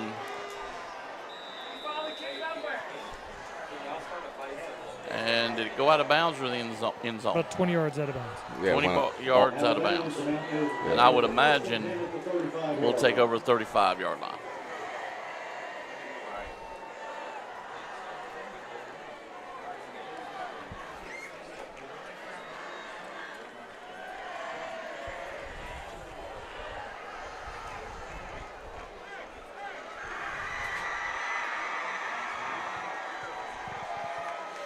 So Mountaineers will come out. Illegal procedure against Crest. Okay. Well, why do we get it at 38-yard line? Might be that same official walking it off he did last week. Maybe he has wrong steps. Well, we lost two yards on that play. I believe he slipped on the turf a little bit right before he made it to the line of scrimmage. Josiah Hill in as the running back. Zolo calls the signals. Looks to his sidelines.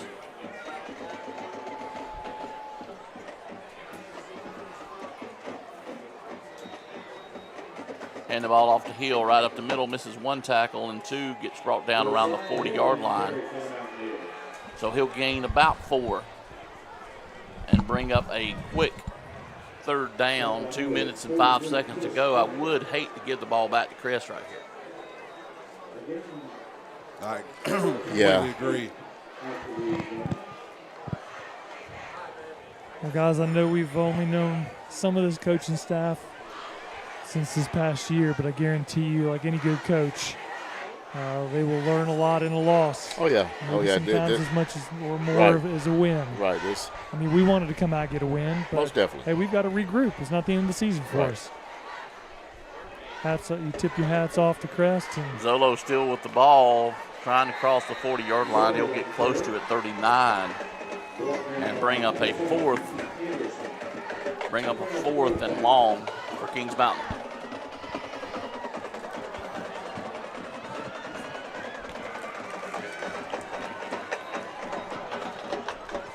I don't understand right in front of our bench, right in front of the line judge, they'll allow their player to sit there and gloat and make motions towards our sideline.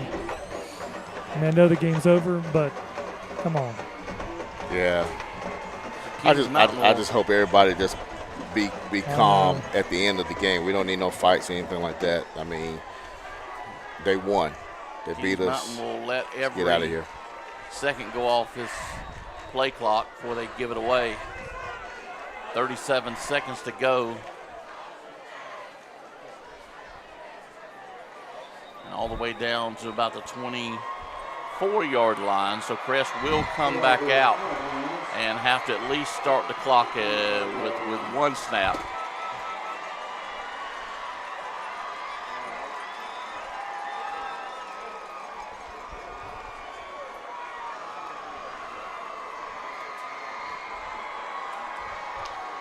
29.3 seconds to go.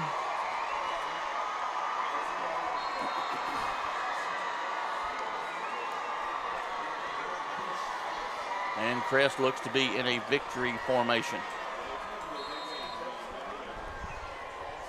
They'll take a knee, and that will run the clock. It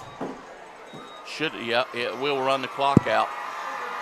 So that is game, guys. Mountaineers will lose at 39-14. You know, well, I'll wait for post-game. Let's take a break. We'll be back with more Mountaineer football after this, so stay with us. The Mountaineer football broadcast is brought to you by Gutter Guys,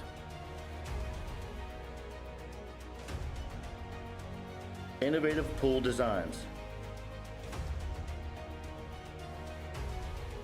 Long Branch Land and Water, Christie Sellers with Allen Tate Realtors, Lickety Loos,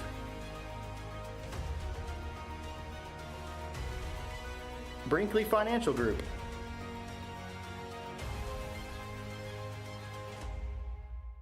We play like a 16, 17 seed, something like that. Let's take another break. We'll be back. Stay with us. The Mountaineer football broadcast is brought to you by Gutter Guys,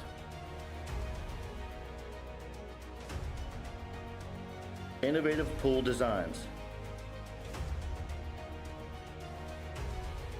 Long Branch Land and Water,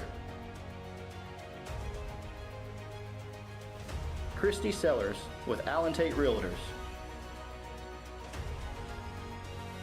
Lickety Loos,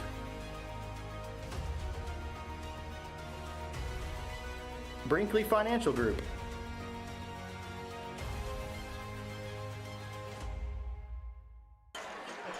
Back here live at John Gamble Stadium. The Mountaineers get defeated 39-14 for a good Crest team. And, you know, if you had to pick one player on the Crest team that beat the Mountaineers, it was Husky. I mean, he was outstanding. I probably would have ran him all night long. Kings Mountain, at most of the time, could not stop him. I think Coach Wilson had a really good game plan for us, too. I do agree. Husky, you know, Green didn't hurt us like last year. He did have one touchdown pass on an absolute dart that Husky threw him across on a little tight slant. Great play in the first half. But yeah, Husky was a difference maker. He runs that RPO very well, and just the read option.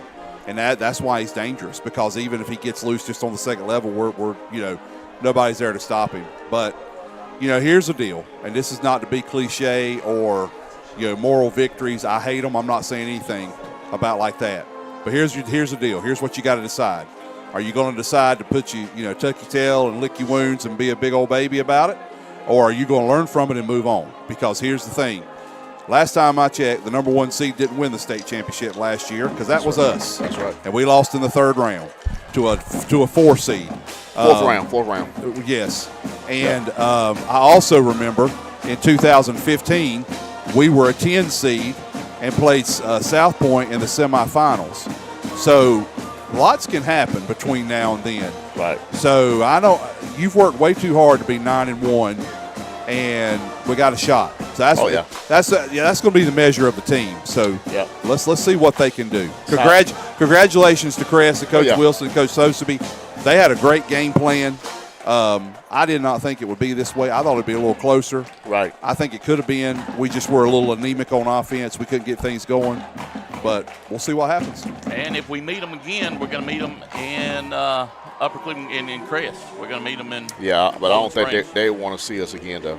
Just like last year, we didn't want to see them again, right? You know, it's hard to beat a team twice in one season. Well, they'll shuffle the wins and losses. Of course, the way it works out is all the conference winners will get seeded first amongst how they are rated, and then the second place will get seeded, which will be us, and then everybody else will fall in order there. So we won't know exactly who we play or what we're ranked until about Saturday afternoon, Saturday evening, hopefully. Right. And then I feel almost for sure we'll be back here Friday. Yeah. Maybe playing a 15, 16, 17 seed team. The way it shook out, you remember this same thing happened. Hey, Drew, I'm sorry to interrupt. Can you get the music down? It's so loud down here. The players can't even hear Coach. Thank you. Yeah. I just believe that it may shake out like it did 2 years ago in this same situation. And we got an 11 seed, and we played, I think, Franklin the first round. And then the next round, I think we had to go on the road and play West Charlotte. Yeah. And then, of course, we got put out by Dudley that third round. So hopefully we get at least 11 seed. I think there's 10 conferences. So that means there's no way we can get a 9 or a 10 seed because everybody who wins that conference is going to get their first 10 slots. Yep. And so hopefully we are the next man up.